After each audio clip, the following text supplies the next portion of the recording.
Fight Doctor. Ty, what up? Yes, sir. Yeah, what up? What up? Broadcast. Yo, everybody click the other link and join us over there on the other live. Let me do the content.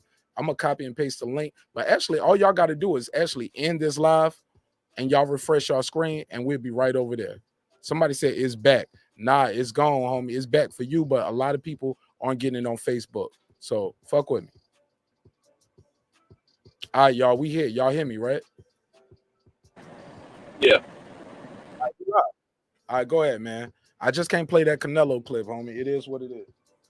But and I'm gonna have some explaining to do to YouTube right now. So let me go over here while y'all chop it up. Let me go over here and make that video private and delete it. But go ahead, Reg. You got the floor. And Ty Cobb.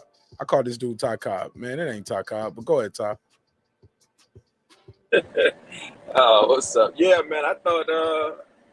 Did you hear my last comment or what? Did it? No, just say it again for the people just pulling up.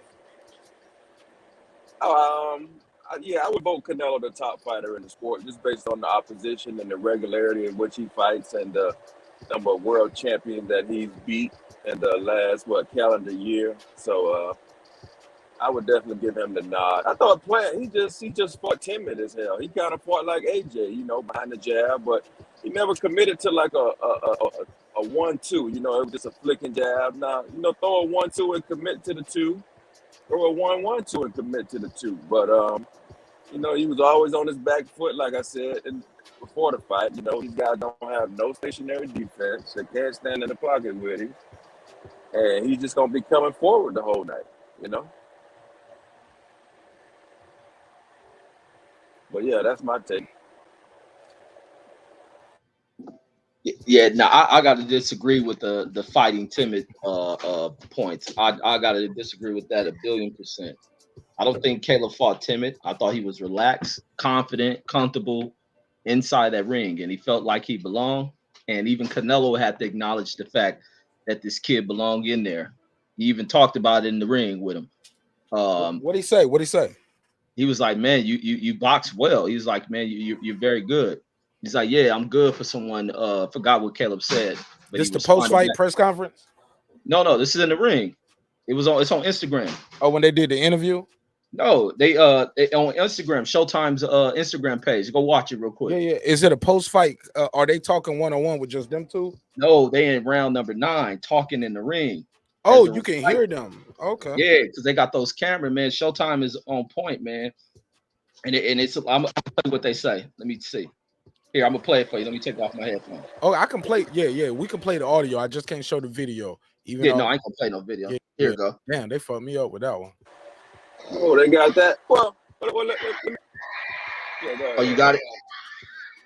Nah. Oh, I was pulling. I can pull it up, but but I wanted you to. If you had it right there, go ahead. But I'm pulling it up right now. Yeah, here you go.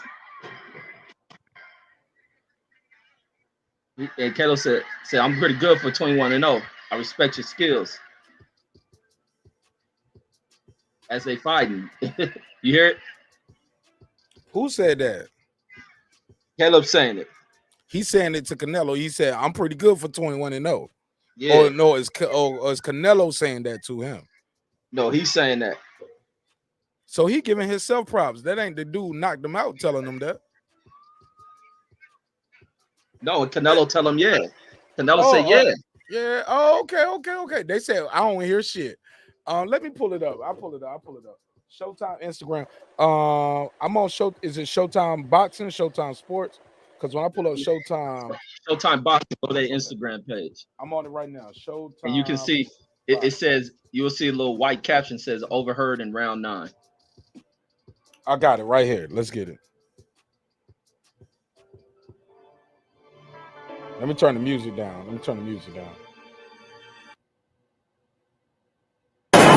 right there. I respect your skills. Pretty good for 21-0, huh?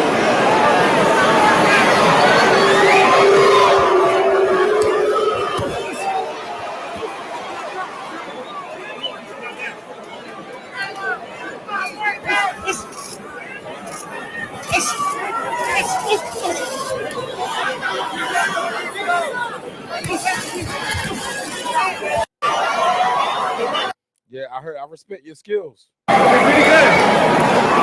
I pretty good? Yeah, pretty good. That's a good fight right there. Caleb up there sucking dick, nigga. I don't like that shit.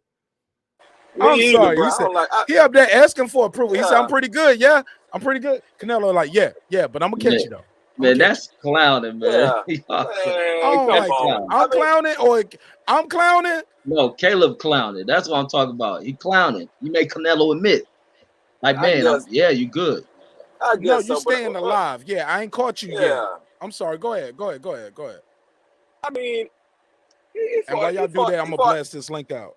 He fought an okay fight, but Ray, let me ask you: at what point in the fight did he actually just go for it and say, "Man, I'm trying to win. I'm trying to get this guy out of here"? Like, you know, you're not gonna beat. You know you're not gonna beat this guy on the scorecards. I mean, Canelo got a 114 card versus Floyd. Like, you know, winning on the cards is not in the cards for you. Like, it was never a point in the fight where he's like, "Man, I'm finna go for it. Fuck this shit, man. I'm trying to win." I think that's ignorant of fighters who and fans who think like that. It's called boxing. There's judges for a reason, and they're supposed to score fights effectively. They shouldn't have fighters that go out there to go outside themselves when they don't need to. You're supposed to be able to box, score when you need to score, and sometimes break a fighter down. Not everyone you're going to knock out. When you go looking for a knockout, even for knockout artist type fighters, when you go looking for a knockout, you get yourself knocked out. This game ain't about. Can I address that? Yeah, go ahead. So now Reggie is correct. That I'm sorry, I didn't hear you. Say that again. Reggie is correct.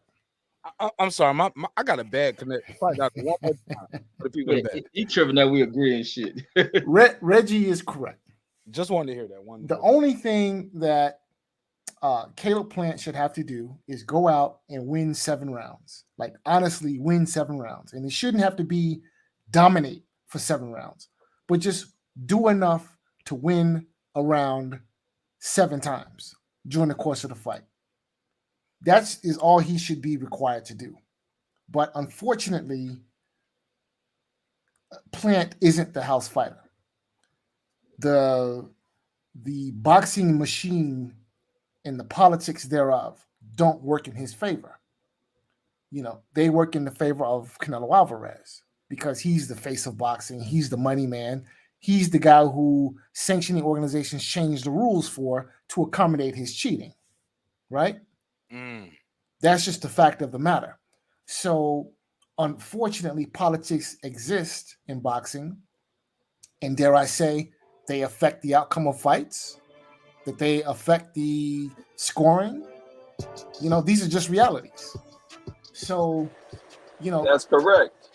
Right. So I agree. Now, let me say this. I don't want to cut you. You don't, yeah, because you ain't got the best mic neither. You got a lot of background noise too, but it's all good. Go ahead, fight, dog. Let them finish, and I'll give you back the floor, Ty. I promise I will. Yeah. So as Caleb, you know, so if your name is Caleb Plant, you have to acknowledge these things, and it's unfortunate, but you're skating uphill. It's an uphill battle, you know. So in order to win on the scorecards against a Canelo Álvarez, you have to dominate. Unfortunately, you know, so that needed to be part of his calculations, I think. Go ahead, Ty. Get your bars off. Exactly. That's what I was saying. If we know this, I'm sure Caleb Plant has to know this. It wasn't like he was putting on a performance like Usyk versus Joshua, where we can just visually say, okay, man, this guy's won 7-8 rounds. By the time the last third of the fight came around, you were likely down 5-3, 6-2. It's time to step on the gas. We need to see a sense of urgency from you. I mean, go for a knockout. Do something. That's what I want to see. You know, as the B side, you're not getting a win on the cards. So I think we all agree. I think we all agree on that. Man, you need to show a sense of urgency, man. No, we all don't agree because I don't even agree with that. Why does he need it? Canelo was showing a sense of urgency. Eddie Reynoso showed a sense of urgency. They felt they were down on the scorecards. Why does a fighter who was winning and feeling confident in the work he has put in, need to show a sense of urgency. I think it was the other way around. That's why Canelo had to step up what he was doing. Even that crowd, that was 100%.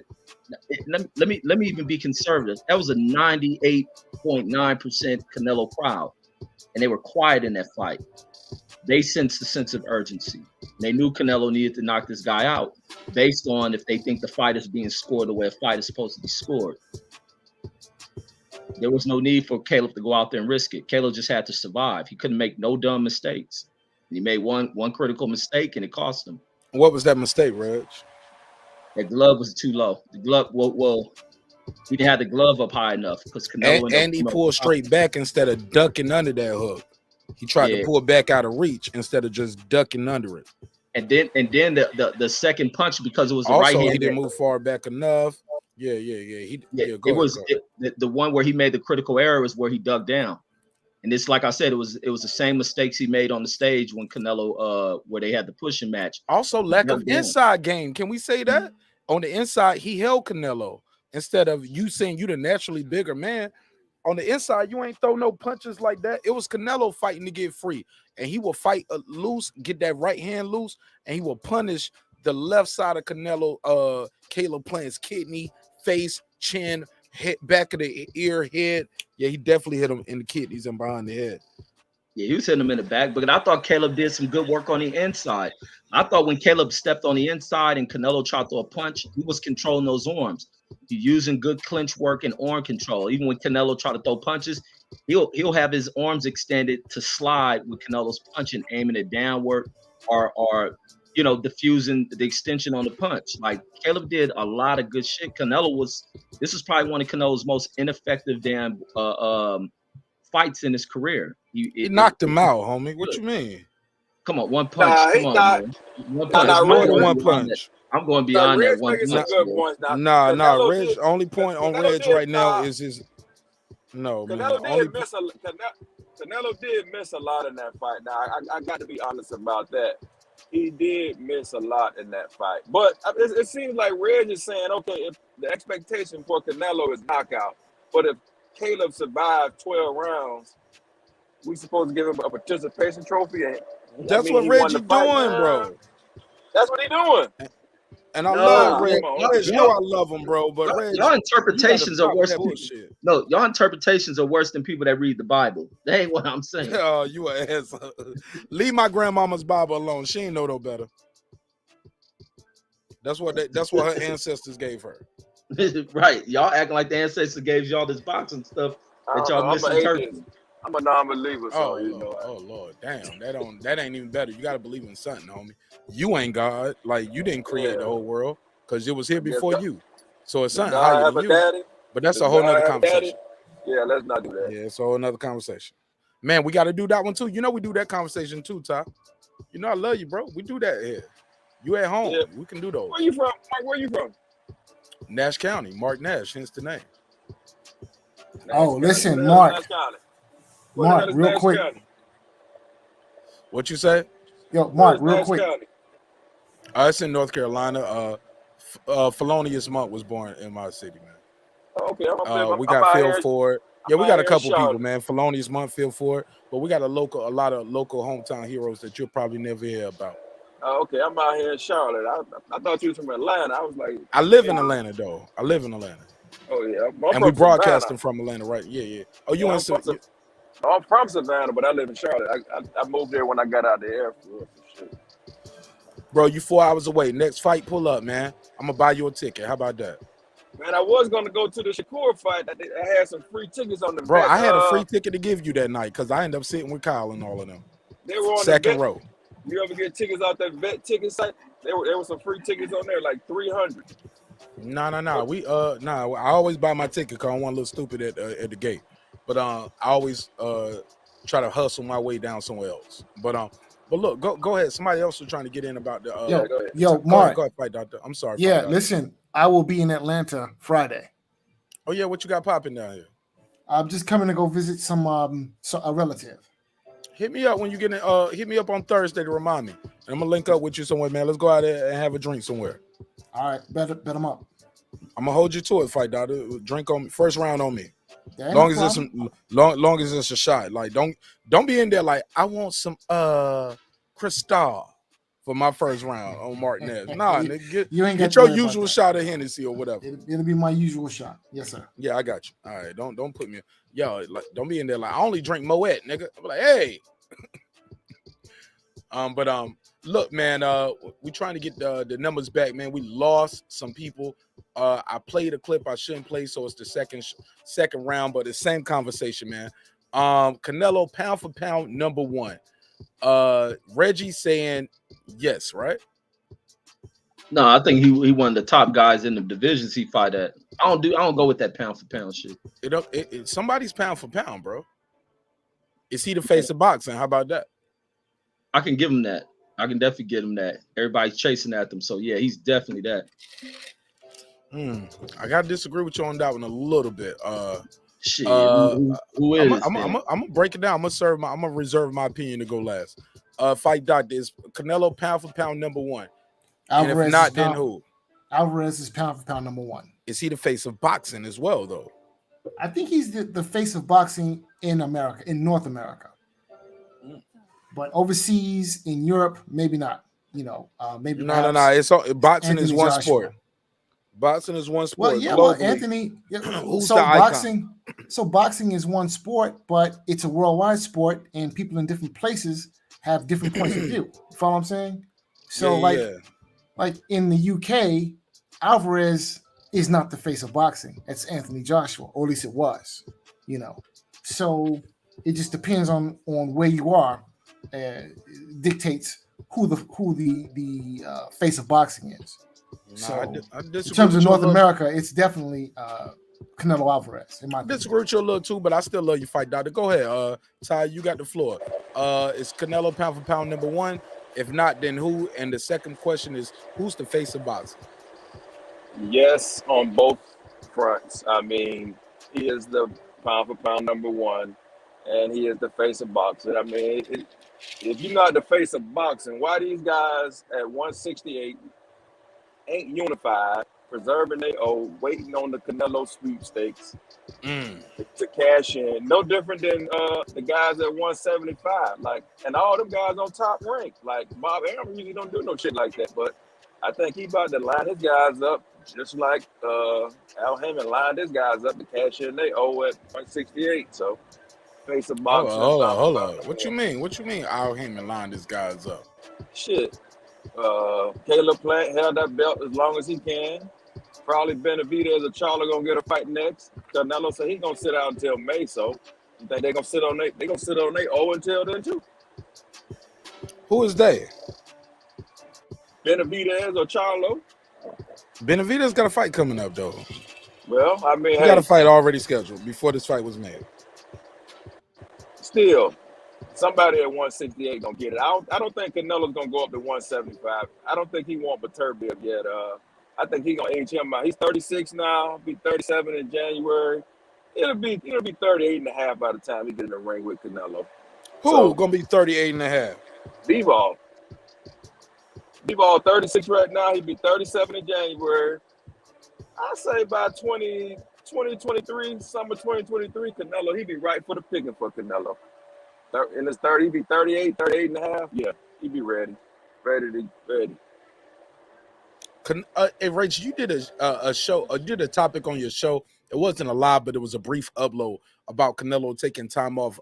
For the people who don't know, can you talk to us about that? Jashawn calling cap on what you just said too, Ty, but we'll address that later. Reggie, talk to us about this break Canelo's taking, please. Because some people don't know about this. Yeah, they were saying something about him not returning into the ring until about May. He needs to take time off the rest of his body. And I think that's a legit thing that I think he needs to do, because this is a tough fight for Canelo. Not just from a physical standpoint. This was mentally draining for Canelo. It was a tough mental fight for both fighters, matter of fact. But Canelo's been very active. What was this, his 4th or 5th fight this year? And he didn't fight 5 times this year, homie. How many times he fight this year? Are you talking about in the last 12 months, you mean? Yeah. Let me pull it up. So I think all right, so the Plant fight, of course, was November. 4 times, I think 4 to 11 months. Pull it up. And, Does anybody know specifically why? Yeah, I'm looking at it right now. So Billy Joe Saunders was in May. Yildirim was in February. No, So before Billy Joe. I mean before Billy Joe. Like we talking about since he's fought since November of last year. 2020. Right. So he's fought 4 times since November of last year. So the Smith active fight was in December. The Yildirim fight was in February. Then Saunders in May, and then of course Plant in November. Yeah, that's activity right there. So that's 4 times in the space of 1 year. And if you count May, he fought 5 times in 18 months. Right. If you want to go if you go back to if you go back to year, right? If you go back, hold on, he didn't fight in 2020. It says Canelo didn't fight. Oh, hold on. It says Canelo only fought once in 2020. Yeah, well, COVID was kicking off, so he only had 1 fight in 2020. He fought at the end of 2020. Right. And then he fought. Okay. So fought. Yeah, So Callum Smith in December, Yildirim in February. Okay, Billy Joe in May, Caleb Plant. Oh man, Caleb Plant was right for the picking for him too, because he's active. So he's had a busy 12 months. Yeah, man, he need a break, homie. I ain't mad with him taking a break and enjoying some of the money, enjoying his family, eating some steak, eating all the Mexican beef he want to, and get the levels as high as you want to, homie. Take a break. Y'all motherfuckers get y'all weight up. Give him a reason to come back. I'm sorry, bro. I ain't with all that hating on Canelo, bro. It ain't got nothing to do with him being the red-headed Mexican child. The kid is the goods, man. It's a reason why you can put $20 on Caleb Plant and win 220. Because he ain't supposed to win. Everything that everybody knows about boxing, the odds maker said this guy was supposed to win. Go ahead, I'll pass the mic. But see, that's part of the problem, right? His last 4 opponents have been against the guys he's supposed to beat. Fair enough. Very true. Right? He needs to fight somebody. He needs to fight somebody where it's even money. Or better yet, I tell you what, fight somebody where you're the underdog. When was his last 50-50 or underdog fight? 2018 Triple G? Golovkin. Yeah, because after that, 2017, the first fight, 2018, was he the favorite in the in that rematch or no? I don't think he was. It was probably close. It was the odds were probably close. I don't recall exactly what they were, but they were probably close. But after that, he fought Rocky Feldon, Canelo favorite, Jacobs favorite, Kovalev favorite, Callum Smith favorite, Yildirim favorite, Saunders favorite.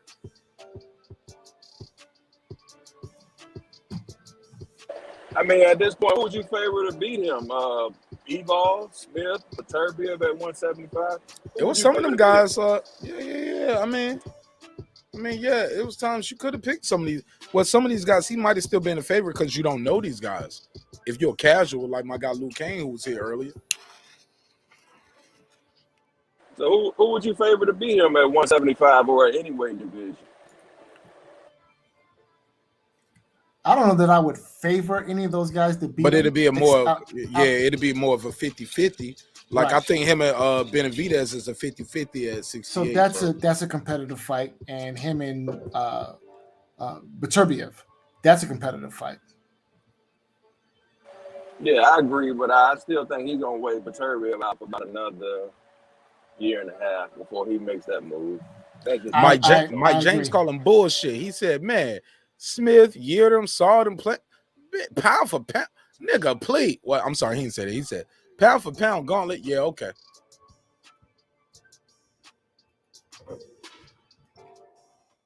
Go ahead, Red, Todd, fight doctor. Reggie got to take a quick break. Yeah, well, I mean, so these are all guys that he was supposed to beat. So I'm not understanding why am I supposed to be amazed when you go out and do what you're supposed to do, right? Like people are expecting an extraordinary reaction to ordinary accomplishments. that doesn't sink. Say that again. People are expecting an extraordinary reaction to ordinary accomplishment. That doesn't go. I don't even know what that means, brother. Break that down. What do you mean? What it means is, in relation to this, I'm sorry. What it means is we're supposed to be patting Alvarez on the back, calling him the best ever, pound for pound #1, the best thing, the greatest thing since sliced bread, when all he has done is what he was expected to do in the first place. There's nothing extraordinary about beating guys who you were supposed to beat. You follow what I'm saying? Oh, yeah, I get you on that. Yeah. So that's what's going on here, right? The Canelo fanboys are giving him his appreciation and laurels, right? And lauding him for having gone through these 4 opponents. But again, he's beating people he's supposed to beat. He's a heavy favorite in all of these fights. So how can you give him pound for pound #1 if he beating people he's supposed to beat? Well, I mean, at the end of the day, pound for pound is about accomplishment, and his resume, I think, is the most accomplished among active fighters. So that's why I give him pound for pound #1. Because he was born at the right era, right? Like Well, where he caught Shane Mosley at the end of his career. He caught Cotto at the end. Caught Oscar at the end. Caught Mayweather at the end, but Mayweather was still had something in the tank. Yeah, well, I mean, you know, it's about the breadth of his accomplishment, the breadth of his career, everything he's done over the complete body of work. That's why he's pound for pound #1, right? The whole body of his work. Nobody is more accomplished. Nobody active is more accomplished than he is right now. You know. Now, again, Terrence Crawford goes up to 154 and wins the title there. I may have to reassess, and I probably would put Crawford ahead of Alvarez at that point. But right now, go ahead, Ty. So let me ask the brother that was just speaking. Where do you rank Usyk at in your pound for pound? Just curious. I don't. I typically don't put heavyweights in my pound for pound list unless they do something extraordinary. Usyk hasn't done anything extraordinary at heavyweight, so he was a cruiser, so I mean technically he came up from cruiser, so I would still give him that consideration, even though he's not a natural heavyweight, he came up from cruiser. Well, I mean, so if you want to put him in the top 5 pound for pound, I have no problem there. I wouldn't put him #1, #2, or even #3. You know, I don't think he's done enough to warrant that yet. Now, if he beats Tyson Fury, then yeah, I would probably need to put him #1. But until that day, he's not even part of my pound for pound conversation. Wow. You tripping, Fight Doctor. Fight Doctor, you know you my man 50 grand, bro. But he was undisputed and then came up and in one fight beat AJ. He didn't beat Joseph Parker to get it. Respectfully, so again, he didn't beat Dillian White. Man, he beat AJ. So again, we're giving fighters and beat him up too. We want to give fighters extraordinary praise for having done ordinary accomplishment. Now, undisputed ain't ordinary, bro. Well, so he's not undisputed. He was undisputed at cruiserweight, then went up in weight and unset the heavyweight king. No, Joshua was not the heavyweight king. How he's not? And he got all the belts except for one. Joshua, look, it ain't about belts. Belts only good for one thing. That's holding up your pants. That's what they do, right? Fighter, look, the belts don't make the fighter. The fighter makes the belts. And all of those titles that Joshua was holding were made out of paper because the rightful owner of every title that Joshua had was Tyson Fury. Because Tyson Fury never lost those titles in the ring, right? They were all stripped or whatever machinations that the sanctioning organizations do. They take them from Tyson Fury and essentially handed to Anthony Joshua on a silver platter. So the fact that these sanctioning organizations hand their titles to Anthony Joshua, that don't make him a champion. It don't. Right? And above and beyond that, we'd already seen Anthony Joshua beat. So again, we're giving a fighter extraordinary credit for having done something ordinary. And I'm not saying beating Anthony Joshua was ordinary, but it had been done before. So it's not like this is something that we hadn't already seen. And that's the reason why I hesitate to put Usyk on the pound-for-pound list or in the pound-for-pound conversation, because it's not like he hadn't done something that we hadn't already seen. Now, yeah, he was undisputed at cruiserweight, but cruiserweight traditionally has been, you know, the weakest, one of the weakest, if not the weakest division in boxing. So I'm not sure that I want to give a guy credit for having been the best of a bad lot, which is what cruiserweight is. So like I said, he goes and beats Tyson Fury, then okay, now we can start talking about him being pound for pound or more. But until that day, I miss me with that. Miss me. Now, Boy, that's not to say fight- Usyk isn't a good fighter, because he's a good fighter. Huh? Fight doctor, crucial. What fighter today is deserving of the praise they get? I like this brother. He got some in-depth analysis. Fight doctor. Well, listen, I think Usyk deserves a lot of credit for having gone up to heavyweight and beating who is the number 2 guy there. He deserves a tremendous amount of credit, but I don't think he deserves more credit than Terence Crawford or Canelo Álvarez, because I think that they've accomplished more in what they've done. But yeah, Usyk deserves a lot of credit, no question. Look, Usyk wasn't supposed to win that fight. He wasn't the betting favorite, right? So he deserves a lot of credit. And see, that's what I want to. Those are the fights that I want to see Alvarez in, where he's not the favorite. Okay, where he's not guaranteed, where it's not a situation where he's fighting a guy he's supposed to beat. I want to see Alvarez in a fight where we don't know who's going to win, right? Because see, then at that point now he can get credit, or he can get more credit than what he's getting right now. Man, that's gonna be hard for Canelo. I mean, I've heard some a couple of YouTube channels say that Canelo has first right of refusal on all his fights, so he can kind of pick these guys, you know, and fight them when he think he can beat them at the when he thinks they're the greenest, or when he thinks they're most vulnerable. Yeah, well, so I've been saying it for a while now, and I continue to believe that Alvarez is the most protected fighter in the sport. And my evidence of that is, well, look at his last 4 fights, right? It's been against guys that he was supposed to beat. He beat them all, and they offered little resistance. You know, now Plant, he didn't get the memo that the previous 3 did. The previous 3, in my mind, essentially showed up for a payday because they offered next to no resistance, whereas Plant actually offers some resistance. Okay, but his last 3 fights prior to the Plant fight were against guys who were the Walking Dead, or there was some backroom deal going on to give Alvarez some artificial advantage, or just some shenanigans going on with the weight and weight clauses, this, that, and the other. So yeah, Alvarez is a protected fighter. And I don't know. I thought Billy Joe Sanders made a better account of himself than Caleb Plant, but Billy Joe did have a bigger ring. So, but go ahead with your point. Yeah, well, I mean, you know, it looked to me that Billy Joe Sanders didn't really show up. He wasn't really trying to. Yeah, that was, in my mind, that was a soft touch. Now, yeah, Alvarez has a problem with the southpaw style, but I honestly don't believe that Billy Joe Sanders thought in his mind that he was going to win that fight, or even his approach was to win. I think his whole mentality, in my mind, was to show up, collect the paycheck, go home.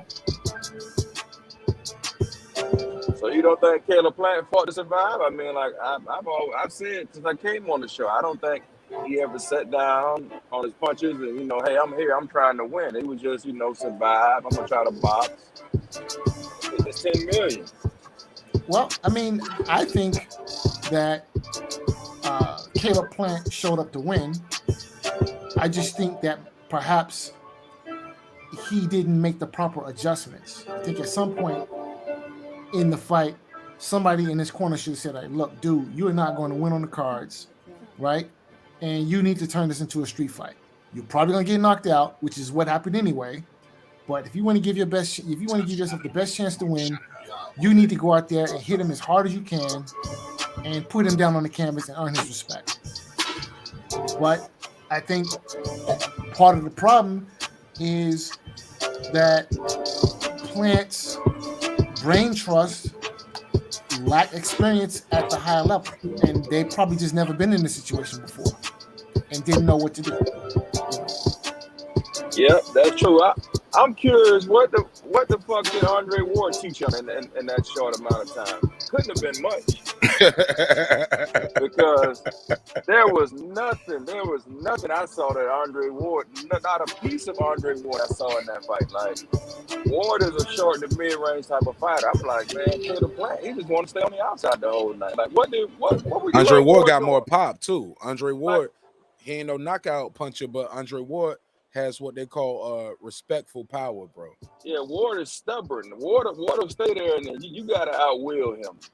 And Ward works the inside game. Ward to get in there like that, and while he's in there, he's he's shooting shots.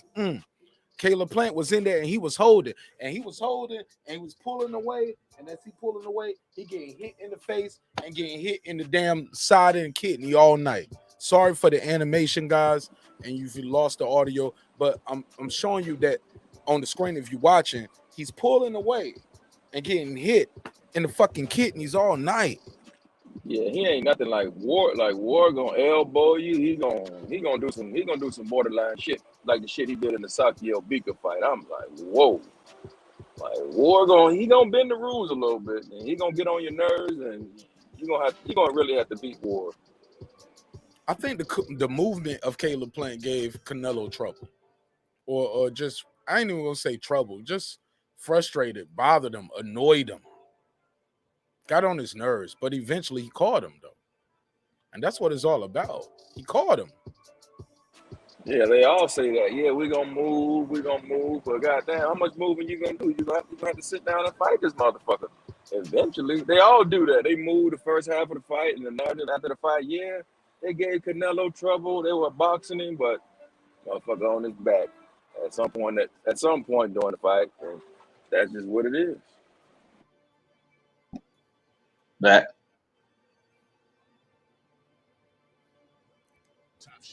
Absolutely, man. Shit, man. Man, I'm enjoying the conversation, man. Y'all got anything else? Because, like I said, man, the whole point of this show tonight was to chop it up with you guys about the fight and get your take on is Canelo Plant. Is Canelo Álvarez now pound for pound number one? He said, I disagree. Puro said, I disagree that Nello is a protect. Pull up. It's the link out there. Or call in. You want to chop it up with us? You know it's all love on this side, homie. We're going to let you up. I'm waiting for this boy to go up to 175. That's what I want to see at 175. Damn, man. Look how fucked up y'all all in boxing, man. This dude can't even live at 168. Y'all want him to go to one. Like, they ain't never happy until they see you bloody, black eyes, and knocked out. Right. Well, damn. Look, beside Benavidez, he can't. Why he can't be like? Hold on, let me say this, Fight Dot, and I promise I'll give you back the floor. I want the brother to answer this one question. Why he can't be like Triple G and babysit a division? Everybody else babysit their fucking division. Why Canelo got to move up to 175? I know he did it before, but now he got to live at 175. Y'all got to stop hating, man. Let that man live. Why he can't defend the crown at 168? Hey man, you the best in the world. We want to see you. We want to see you. Puro, I got you. Bear with until you get knocked out. Fuck that. Puro Boxing. Go ahead, man. You got the floor. Tell people your name and what side of the earth you calling from, for those who don't know. This is Puro. Well, at least that's what everybody on the YouTube, YTBC as they call me. I'm calling from LA, Los Angeles, California. Cali, what's up, homie? Talk to me. I was actually thinking about it a little bit, and I could see how some people could say that he's a protected fighter because like Boo Boo's been calling him out. The Charlos, I think, been saying they've been wanting to fight him and stuff like that. But then I got to thinking, Canelo just fought Plant. He beat him. But while he was doing his 168 undisputed quest, why didn't 160, for example, why didn't the current champions in there unify? And then I'm trying to think of something plausible, and I'm thinking, well, okay, well let's take it from I guess a promotional standpoint. Um, I've a lot of people think that the Floyd Mayweather, he retired undefeated, and a lot of these fighters might be scared of losing their O, as they say. So I'm thinking possibly maybe these guys aren't fighting each other so they can keep their undefeated records as a potential to maximize profit for when a potential Canelo Alvarez fight happens. And I ran through many other scenarios, and that's the one that makes the most sense to me. What do you guys think? Yeah, I Yep. said that earlier, but you're making a good point. Oh, you Exactly. did.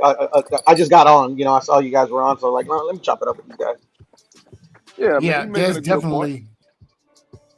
there's definitely a lot of ducking going on in boxing, especially at 60, 68, 75. These guys are all essentially waiting for the call for that big Right? payday. So there's no incentive. I mean, for instance, the prime example, Gennady Golovkin, right? Outside of Alvarez, he's been fighting nothing but tomato cans. And, he's on his current Bum of the Month tour waiting for the rubber match with Alvarez.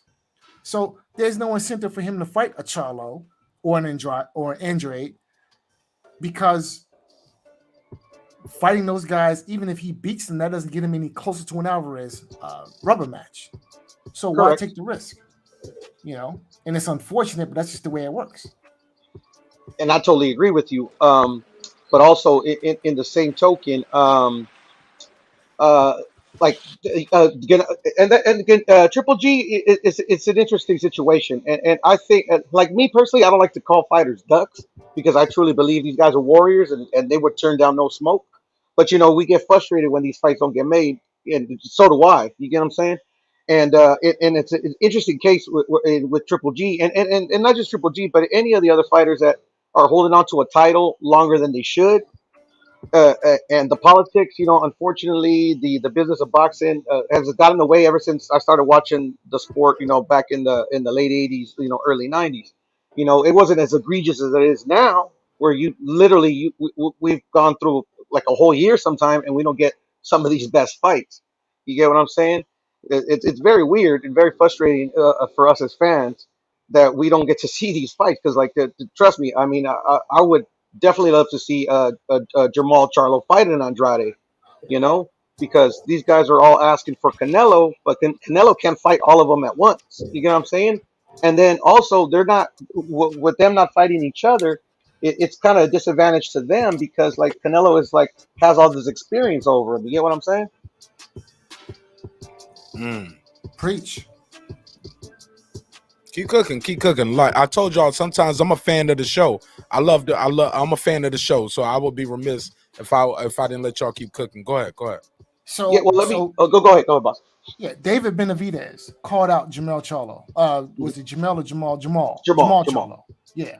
And look, Jamal Charlo, if he's going to fight Alvarez, hold on, real quick. You talking about the same Jamal Charlo who stood there while his brother got slapped on Saturday? Right, him. Yeah, slap. Oh, he got slapped. Ooh, that was got not his good. bitch ass slapped talking about I'll kill you and your bitch. Nigga, you ain't gonna do nothing, homie, to me and mine. Let me play that clip before y'all keep moving. Let me show this part in the background. Watch this nigga get slapped. Talking that shit. Talking to Jerry like you gonna kill his one. Nigga, what? What makes Canelo so dangerous? That's Jamal Charlo who's slapping the camera. Somebody just said, what makes Canelo so dangerous? Like, man, people be saying, man, I gotta recant my story, bro. I mean, recant my statement. Earlier, I was like, the Charlos are good for boxing. Man, Charlos might be everything that's bad for boxing sometimes, homie. They might be everything. Well, listen. So I'm gonna come to the defense of Jermell. So Jermell, that's the younger, the one who's at 154, and he's basically beaten or fought everyone at 154 he needs to fight. Right? He had to draw against the WBO title holder, but I mean, Jermell is legitimately the best guy in the division. or the guy with the best resume in the division. So I can't really, criticize Jermell too much because he's doing what he needs to do in his weight class. Now, Jamal, on the other hand, look, I think he should have accepted the Benavidez challenge because it just made sense. The guy you want to fight is at 168, Alvarez. Benavidez is in Alvarez's weight class and is an option. It seems to me that if I'm Jermell Charlo, I want to limit Alvarez's options. So if I go up to 68, beat Benavidez, now Alvarez, you have to come see me because I just beat your chief rival in the division. So you have to come see me now. Either that or I'm calling you out. And your people are gonna remind you of the fact that I just beat your chief rival and I'm calling you out. I'm gonna shame you into a fight. That's what he should have did. But unfortunately, Charlo sidestepped the Benavidez challenge. Now, maybe he might get the Alvarez fight regardless, but I think personally, Charlo should have answered that challenge. But again, these guys are all ducking each other. They're trying to play nice and sit by the phone and, wait for the phone call from Alvarez to get asked out on a date, which I think is weak. These guys need to be fighting each other. Okay? Earn your fight. Right? Oh, yeah. I totally agree. Oh, yeah. Fight Doctor, you see what I'm saying? Fight Doctor, real quick, Puro Reggie. I told you they were still banning my shit, man. That's why our shit dropped down to like 15. As soon as I re-uploaded, I don't know what y'all see, but I see 53. I see. Yeah, man. That shit was still going on. So, you know what I'm saying? But I appreciate everybody rocking with us, supporting us. That shit was still going on. Let's keep it cooking though. I knew I had to redo it, and they already don't send me the email. So let me do the chopping. But y'all keep cooking, man. Let me while I handle this YouTube shit, so they don't take our channel away. So what y'all think about this myth? Well, this saying that Canelo don't fight black fighters because like y'all just named Charlo, Andrade, like these two guys ain't fighting nobody. But Canelo, he got Jacobs on his resume, Trout on his resume, Laura on his resume. What y'all think about this narrative? He don't fight black fighters. I think that's just BS from people that have become frustrated, and especially it plays a part into when people complain about white racism in the sport. Sometimes other folks, I ain't gonna include myself in that. Other folks begin to play upon those in which they draw these issues with. I don't think that's the case with Canelo because when you look at it, what other black fighters are fighting other black fighters? Plugging me into You gonna keep going? Huh? That was me. I'm sorry. I'm over here trimming out. Yo, they sent me the list of the segments, so I'm over here trying to trim it out. But y'all go ahead. Yeah, it made no sense why Laura and Charlo never fought. Let me finish. But yeah, a lot of the black fighters ain't fighting other black fighters. Everything's internationally mixed within the sport, and I don't think it has to be to where this and that has to match up or this and that shouldn't match up. It's a wide sport, but Canelo has fought in black fighters. What black fighters should he have fought? I know there's the Bubu Andrade and the Jermell Charlos. Yes, he should have fought them, but they shouldn't have to chase after Canelo. And that's the problem with these guys. They could have set their own path into raising their own star. But a lot of people like to feed up off of people. They remind me of the fools who are afraid to talk to certain women until they see their homeboy over there able to stop her and get in conversation. Oh man, I say that all the time, Reggie. You already know that. And then here they come trying to engage in that conversation when they're the first, in the initial. You couldn't bag her, homie. Yeah, but now you see how she move around me, and now you's like, well, I think I'm flyer than him. I think I can do this better than him, so I can fuck with her. Yeah, and that's exactly what these cats do, chasing after Canelo, rather than blazing their own path. And when you blaze your own path, you become a star on your end. Inevitably, y'all got to match up. And these dudes ain't doing it. That's why Canelo can just dodge them. Like, oh, y'all just acting like they more like mosquitoes to Canelo. Canelo just ignore them and go fight somebody lesser just to piss fans off. And I can see that perspective making total sense, and it makes total sense. That's why I always think that why aren't they fighting each other? That's why I came up to the conclusion that because like we as fans like to think that I think the fighters care about us, but the promoters don't care about anything but the bottom line. You get what I'm saying? Yeah, no, absolutely. And people got to look at it from that standpoint, even dealing with promoters. Promoters are putting money into this thing. Their thing is to make money. They can't go about losing money on events just to satisfy some fans, just to give you what you want. And sometimes that's what happens with them wanting to wait fights out and this and that. They want to make sure everything was in line with everything, that fans are gravitating towards this fight, that we can set fight prices at this particular price point. We can anticipate this many people are going to come into this venue. All right, I got to rent out this venue. Let me make sure I can, maximize beyond the break-even point. And fans don't think of it like that, but that's the business side that goes into it. What dates are we fighting? Especially in America, it's hard because now you got to set events to be like, damn, what date am I picking? Okay, what other fight events am I competing with? Let me hope the UFC ain't scheduled nothing on this date. How much do they demand? Like, how much we gonna pull on? Are we televised? It's all these factors that go in, and that could play a part. How much are fighters demanding that they take from these events? And the promoter has to assess that. But a promoter can't be as cheap as Bob Arum, sorry ass. I think he can open his pockets a little bit more and get these fights that should be happening. But that's my thoughts with that. I totally agree, 100%. It's weird when your own promoter says that you're losing the money and that you should promote more. I'm like, then why am I paying you to promote me if you ask me to promote myself? It's weird. Because he can't get those guys in the ring with him, homie. That's a good point. That's a really good point. These dudes want $10 million to fight Terrence Crawford. Manny Pacquiao wanted Mayweather numbers to fight Terrence Crawford.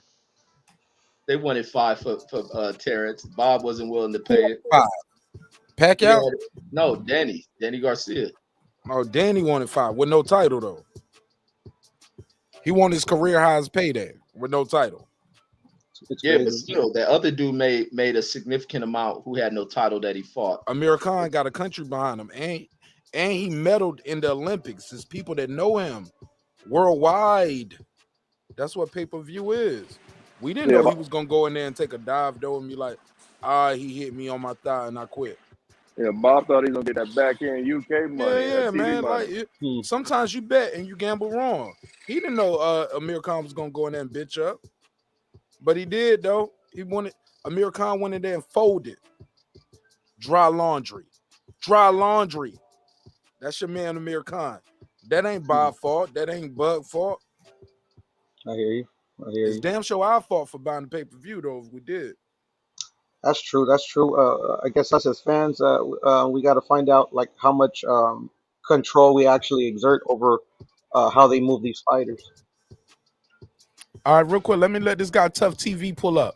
Tough TV, what's the deal, my G? How you feel? Tough TV going once. Tough TV going twice. All right, let's get him up out of here. Yeah, man. It's a live show, homie. But please continue on. Look, at the end of the day, if for the people who are saying Canelo is not pound for pound number 1, if not, then who? I got a poll going on in the chat. Is the poll in the chat on this new one? Is the poll in the chat on the new live? Let me check the poll. Who's pound for pound? Is that the one you're referring to? Yeah. I might have to put the poll back up because I love doing these polls. Reg, do you be doing the polls on your lives, homie? No, I've never done one yet. Man, you should do the polls, man. People like those polls, and it gives you a good gauge to let you try to read the room sometime. I love these polls. I'm gonna put another one up right now. And I'll give you a couple of options. I believe the options are there. Who is pound for pound? Canelo, Usyk, Crawford, or Lopez? Is that fair enough, or should I put somebody else in there? No, take Lopez off. I put Josh Taylor before Lopez. What about Errol Spence? Who? Errol Spence? Never heard of him. Never heard of him. Not in the pound for pound conversation. No. Okay. Not in pound for pound. Has Errol Spence ever been top 5? I have him top 5 in mine. Huh? I think you can make an argument that Spence would be in the top 5. We got a case? Yeah. I think we do. All right, hold on. I wouldn't put him number 1. Come on, man. Y'all know how we do over here. Let me give y'all the drives, baby. Let's put a case on it. Tell me why Errol Spence has a case for being top pound. top 5 pound for pound or number 1? Because you don't make no top 5. You got to make a case for you got to be number 1. No, well, and then I don't from think there he he deserves. get pushed back. Yeah, his resume is not deep enough to be considered for the top spot. But top 5, yes, I can see that. Yeah, I mean he's got the win over Keith Thurman. He's got the win over Sean Porter. He's got the win over Mikey Garcia. Who? He's Errol got the Spence win ain't over. never fought Keith Thurman. Man, that Keith Thurman fight counts as a knockout. My apologies. He never my fought apologies. Keith Thurman. My Man, apologies. that counts as a knockout. The way Keith inducted him, that's a knockout. Get out of here, Reggie. I'll put a case on you. Nah, Put a Errol case didn't have no belt. Thurman, shit. Errol didn't have no belt, and he chose to fight Pacquiao over Spence. My apologies. Not Keith Thurman. I meant to say Kell Brook. Pacquiao and no duck, Reggie. Fighting Pacquiao instead of Spence, that ain't no duck. That's a That money shit move. came way down the line. He had 5 years.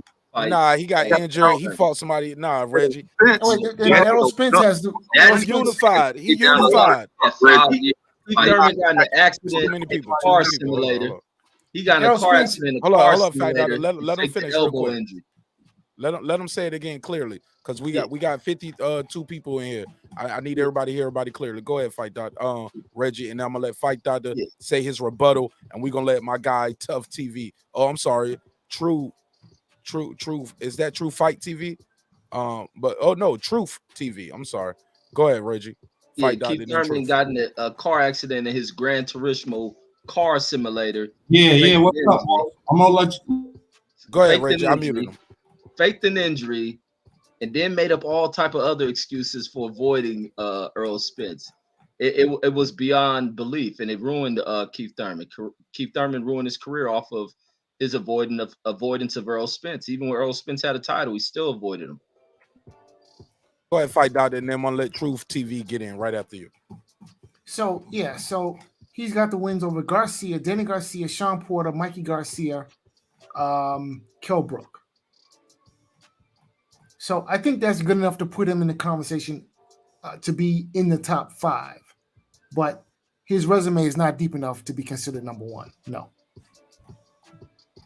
All right, go ahead. Truth TV, you got the floor. What's up, my guy, Mark? Man, good. You knew over here, right? I was here the other day, man, but on some hip hop stuff. But we going. Let me give you the drop. Go ahead, get your bars off.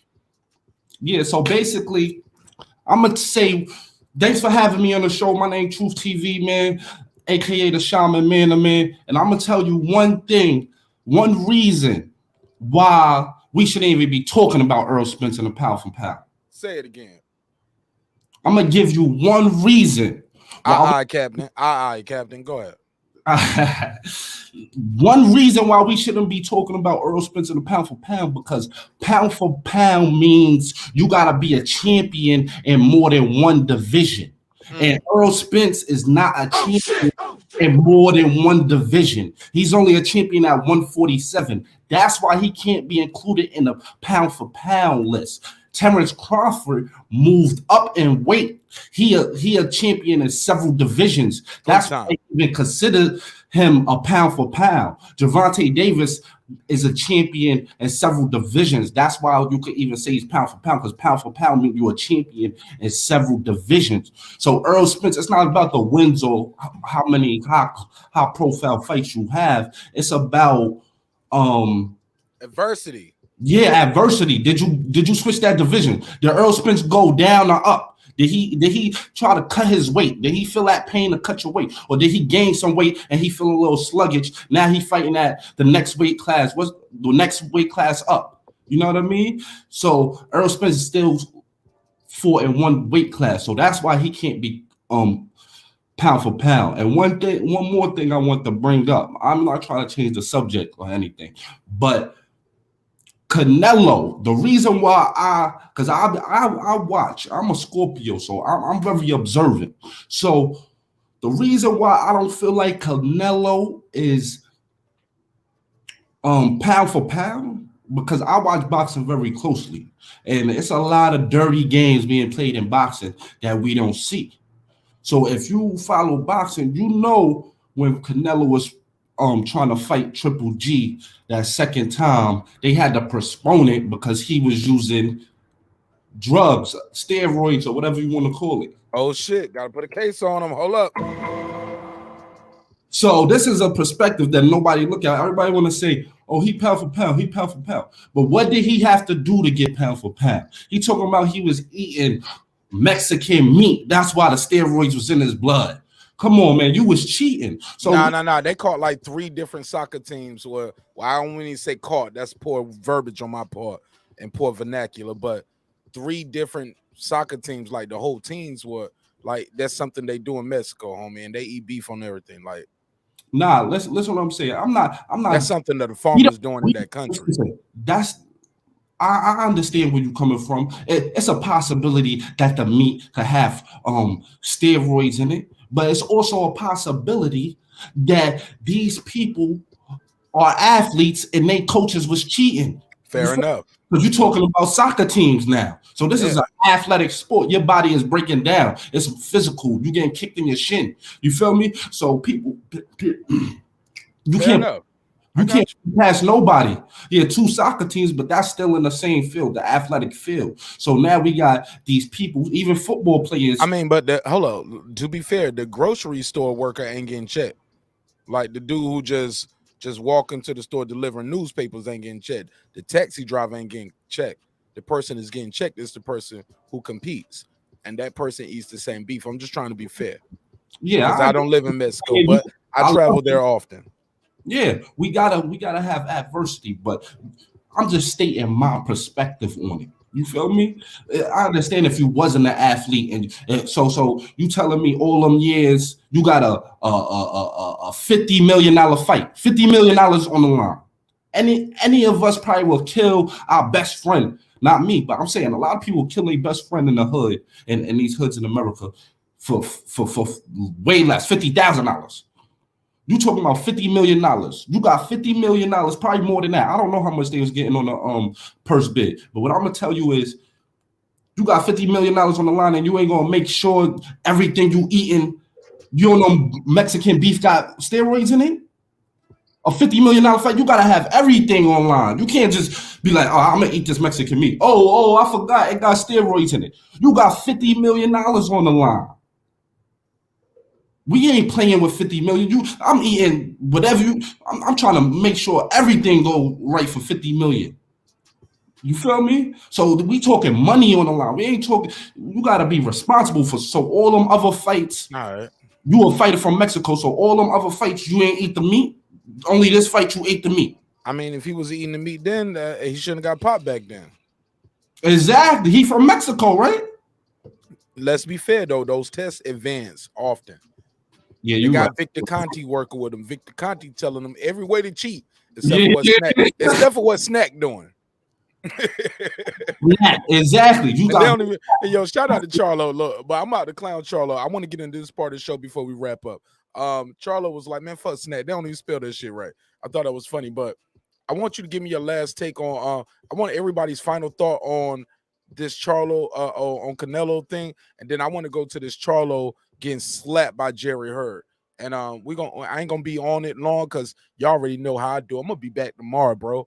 I'm gonna be back here tomorrow, and we're gonna do the same thing again on our flagship show. We're gonna chop it up at 10 o'clock Eastern Standard Time on the flagship show. I might do a quick afternoon pop-up on y'all for about a quick hour. So just make sure y'all got that notification bell lit. Man, shout out to y'all, man. Y'all pushed us over that 3,000 mark. I ain't gonna celebrate too soon because we got 3,002. Because I know some people, as soon as the live end, they're gonna be hating just because I hit a new milestone and they're gonna unsubscribe because they disagree. Okay, we are at 303. Once we hit 310, that's when we start celebrating. All right, but we gonna hit it, man. We at 3,000 right now, and y'all already know I got a dope giveaway plan for y'all. I don't know if I'm gonna do three gift card gives away and just give people cash because I know Christmas is coming around the corner, or if we're gonna give away 3 laptops, or we're gonna give away 3 tablets, but we're gonna give you guys something back dope for donating to the show with your time, energy, and more importantly, your money, because we got to keep the lights on over here. It costs me money to make those thumbnails, costs me money to pay for StreamYard, and it costs me money and time away from my family to be with y'all. And I appreciate y'all time. Y'all donate y'all time so much. And we're gonna give you guys something back dope. And we're gonna give you back something tangible. So, man, I don't take it for granted, homie. So give me your last take on Canelo being pound for pound. And I gotta get to this slap. And I think it was a much deserving slap, homie. But we're gonna talk about it. Go ahead. Briefly, everybody, 1 minute on the clock. Let's do 1 minute on this so we can get to this this last topic, because we had to do a reset and that fucked everything up. I'm gonna put the clock on the screen so you can see where we at. Who want to go first? Last minute, Canelo. Yo, can I hop in for a second? Yeah. You got 1 minute. You got 1 minute. Go ahead. Go ahead, fight, Doctor. Unmute. Unmute yourself. All right. Well, go ahead, Ty. Give me 1 minute, man. Last take on Canelo being pound for pound. 1 minute. Oh man, my opinion ain't changed. Same old.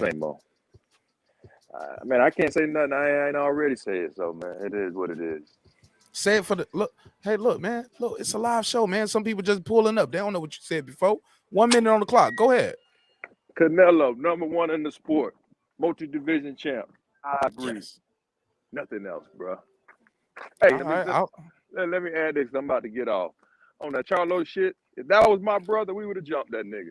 Man, don't give me that part yet, man. Just stay with us 1 second. Please stay with me 1 second. I need you to, man, don't click off yet. Please, Ty, stay with me. I need that. Fight Doctor, are you back yet? I'm back. When I click the timer, it's gonna mute your mic. So unmute your mic when I click that timer. Fight Doctor, give me your 1 minute or less take on Canelo being pound for pound. And we're gonna get into Charlo getting slapped by Jerry Hurd for saying I kill you and your bitch. Go ahead. Yeah, Alvarez is pound for pound because he has the deepest resume. But just real quick, pound for pound is not about how many divisions you have fought in or conquered. Pound for pound is about having the best resume. And Bernard Hopkins, when he was atop the pound for pound, when he was #1 pound for pound in the world, he had only been champion at middleweight, right? And there are other examples of fighters having been pound for pound #1 and have only fought in one division. Marvin Hagler comes to mind. So pound for pound is not about conquering multiple divisions. No, it's about who has the best resume, essentially. And with that, I'm out. No, don't leave, man. We got to get to the slap. Charlo got slapped. I got to get to bed, man. I got to go to work in the morning. All right, fair enough. Yo, because look, I'm trying to end this show at 4:15. So the show is about to end in anywhere between 12 and 22 minutes. So the show ain't going to be that much longer. So bear with me if you can. Give me about enough 15 minutes, Fight Doctor, if you can. I got you. All right, thank you, my brother, because we need it, man. We need it. We all got to go to work, and we all got to do our thing. And I'm on the East Coast, homie. And y'all know we got another hour due to daytime saves. I don't even know why that shit is a thing, but that's a whole nother conversation. Reggie Owens, 30 sec. Give me a minute or less, and so we can get into this slap. Go ahead, Reggie. Pound for pound, I don't subscribe to that shit. Is Canelo the biggest star in boxing? Absolutely. Does Canelo have more to prove to become the top guy in boxing? I think so, because I don't view people as being champion and meaning that they're the best in the sport. These belts can pass from hand to hand very easy. A lot of guys become champions through vacancy. Woo! Canelo gained a belt through vacancy. So I think he needs to face the champion that lost that belt on the scale. Is there possibly someone else in 168, or does he clear it up? There's a possibility. Could he give Caleb another rematch? I would love to see that. But he needs to take care of everything in 168 to verify that he is the best in 168. Just because you hold belts don't mean nothing, because there's no structure to the way in which these sanctioning bodies have set the models for ranking people. But that's my thoughts. If it ain't no structure, that shit don't mean nothing. Undisputed don't mean nothing. Not so much. It just looks good. Oh, Reggie, undisputed means nothing. Yeah, man, y'all picking and choosing. That's why he got the crown. No, if it's because of the structuring. The structuring ain't the structuring sets it to where it really doesn't mean anything. It just fits the tradition. It looks good, but they have wrecked the rankings of this boxing game to where it's flawed. Nothing means anything. And then somebody can lose a belt, and then you hurry up and throw this guy in here to fight for this vacant title against an unworthy opponent that he's just gonna go in there and wash away. That shit needs to happen. That shit needs to stop. If a title becomes vacant, a tournament ought to be set up rather than giving somebody who has better promotional backing, has better star status to quickly go ahead and get this belt against a super easy opponent to take it away. Bam, it's creating these easy routes to becoming a champion. Tournaments ought to be a forced thing. If all these sanctioning commissioners are meeting together, they need to make that the rule. If a belt becomes vacant, we set up the tournament, and the winner of a tournament becomes the champion of this vacant title. Because people, the becoming a champion is like bubblegum. Everybody's getting it. Damn. Go ahead. Who did everybody give me their last take on this? Truth TV. Did you give me your last take as well? Nah, I got right, go ahead. Basically, he Hold not on, truth. Let me hit that timer for you, because Reggie definitely ate the time up, and I hit the wrong button and I lost track of time. I was under 60 seconds, man. Oh, look, Reggie. I'm sorry, bro. I just didn't have it on. Look, I ain't trying to dish you, homie. You know what I'm saying, man. I love y'all, man. All of y'all, even the brothers I just met, man. I respect y'all, and I got love for y'all because y'all over here talking to me about boxing and not no bullshit. We ain't over here trying to. We ain't over here. I pull up to your crib with the AK, man. Save that for the battle rap shit, man. Like we got a show for that. If you want to fight the nigga for real, we got a show for that. It's called Border Wars. Like, but over here we just having a good. Go ahead, Truth TV. You got the floor. It's all love over here, homie. All right. This is the reason Canelo not pound for pound in my book. He didn't clear out the division. You still got Boo Boo out there. And 160, not 168. Go ahead. All right. So he got that, but I still feel like he should have fought Boo Boo. You know what I mean? And I still feel like I don't know what weight he fought Jacobs at. 160.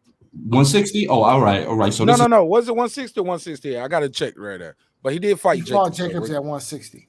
All right, that Jacobs fight, when we talking about, I heard a little bit at the end when y'all was talking about black fighters. I don't feel Canelo did what he had to do to win that fight as a champion with Jacobs, and Jacobs just survived cancer. So imagine if he was at 100. No, he didn't just survive cancer, man. He knocked niggas out and shit.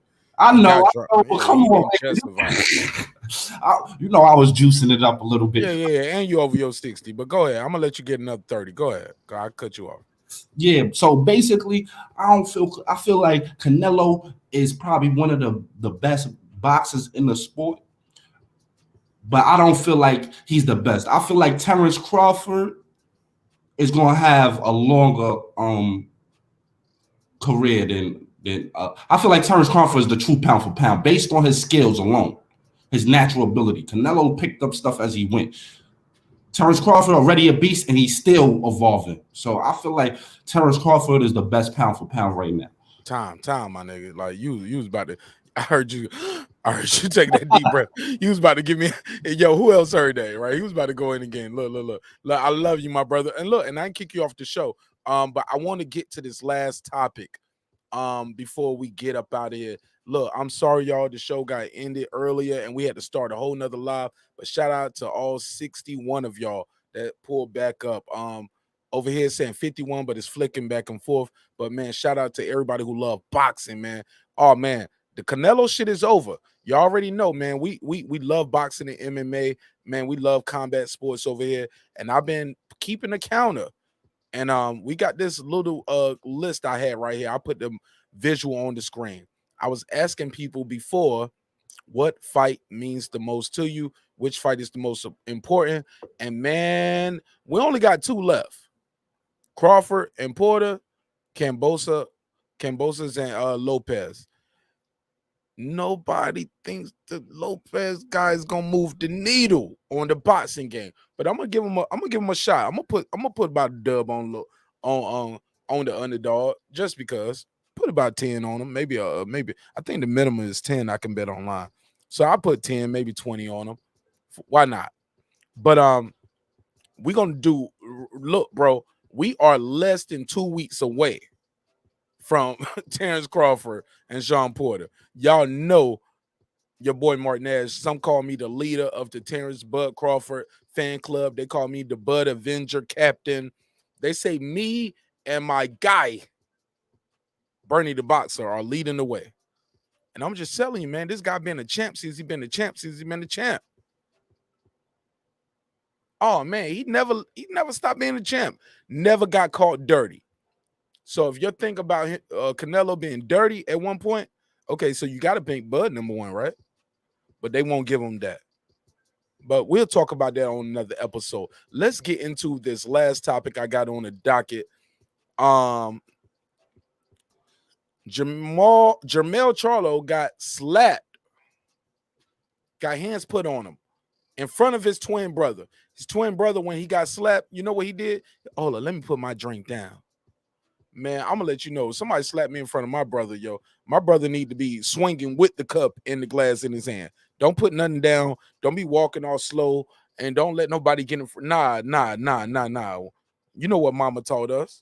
We show up together. We lead together. If he get hit, you better be getting hit too. If he punching, you better be hitting. It ain't no fair fight with me and my brother, homie. On God. And I was a little, and look, and I was bullying too. I told, I was a big kid. I was grown. Damn near grown. My brother, my youngest brother is 10 years older than me, younger than me. I went outside and I told my brother, I said, slap his ice cream cone. It's a little kid who kept fucking with my little brother. I told my little brother, I said, slap his ice cream cone out his hand. I'm going to push him out the way and he ain't going to do shit. My brother went out there. He knocked his ice cream cone out his hand, ran in the house. I mushed that little nigga. I said, get back in the house. What's going on, Martin Nash? I mushed that. Hold on, homie. I said, I mushed that little nigga. And I said, go home. Yeah, I'm wrong for that. Yeah, I'm probably like 16, 17. That little boy probably was like 12 or 13, but he was picking on my little brother. You ain't fucking with JR around me. You ain't fucking with Trey around me. I love my sister, Sharisa. We disagree all the time, especially about boxing because she loved boxing too. But yeah, you ain't gonna beat my sister up, my brother up. You ain't gonna touch him around me, nigga. You touch one of us, we fight together. Let me play this clip and I'm gonna let everybody react to it. Let me play the audio. First thing I don't like right here, Jamal Charlo, Big Charlo, the twin at 160. Somebody asked him what makes Canelo so dangerous. He gives the fan the middle finger, then he slaps the camera out his face, slaps his phone. That's assault, homie. First and foremost, that's assault. Put a case on him. Hey, if he slap your phone, homie, if this is you, get paid, homie. Say your wrist hurt. You ain't been able to type the keyboard at work for 3 weeks. That's what the white folks do, respectfully. That's what I would do. Oh, yeah, my phone fucked up. My hand fucked up. I'm going to the emergency room as soon as I leave that fight tonight. Oh, yeah, that's what they do, right? So let's play the clip. Let's play the audio. I'm going to let the panel and the channel react. Man, we 66 strong in here. Yeah, if y'all ain't smashing the like button, you're a damn hater. Let's get it. Canelo's so dangerous. What makes him so dangerous? What makes Canelo so dangerous? Let's pause it right there. What makes him so dangerous? He ain't say nothing wrong. Look at him mean mugging the camera like, what you gonna do, bitch? What you, nigga, like, man, you surrounded by security. I'm in the like, man, I hate this fake tough guy shit. And I don't care what nobody say. Yeah, he a boss, but this fake tough guy bravado, I don't respect this shit, homie. I don't respect that shit. You let some bitches take your wallet in New York. We saw that. Now, here we go. Now, he's in front of Big Charlo, but he's talking to Jermell behind him. Can y'all see my mouse right here?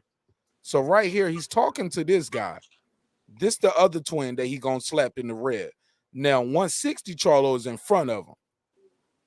Listen closely, because this is why Jarrett Hurd said, I want to fight either one of these boys right now, because they talking crazy to me and my family.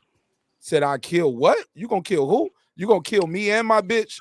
Nigga, you got me fucked up and you got life fucked up. Let's go.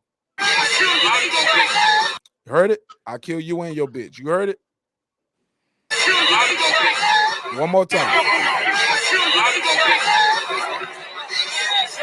Slap. Drink goes down. Hold up. You hit my little brother, nigga? But he said it, and then hold on. Let me cut the camera on me real quick. Let me let y'all see something real quick. And I promise I'm gonna let the brother who said he gotta go. I'm gonna let him say his first take. let him say his thought and let him leave. But he said, "I kill you and your bitch." Thought you was just gonna slide behind your brother after that? Hell no, nigga. I got reach on you, bitch. At I'm paraphrasing, respectfully, of course. Let's do it. I'm play the clip. Let that brother say his thought. They gotta leave, and I'm gonna let my brother D Calico get his bars off. And I'm gonna let you know something. Don't threaten a man's family. Never threaten a man's family, especially in front of his family. The man feels a little different. Like, it's one thing to talk to me, it's one thing to say it, but then you saying it and she's right here, she hears it too. I gotta protect her.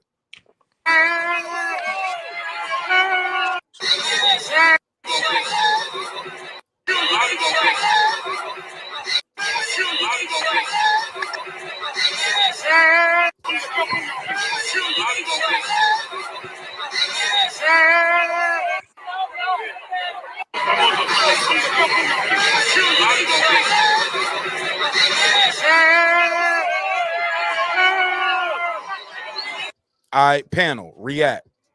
Hey, can I go, man? Who go ahead, Ty. You got to go, right? Go ahead, Ty. Okay, let me go.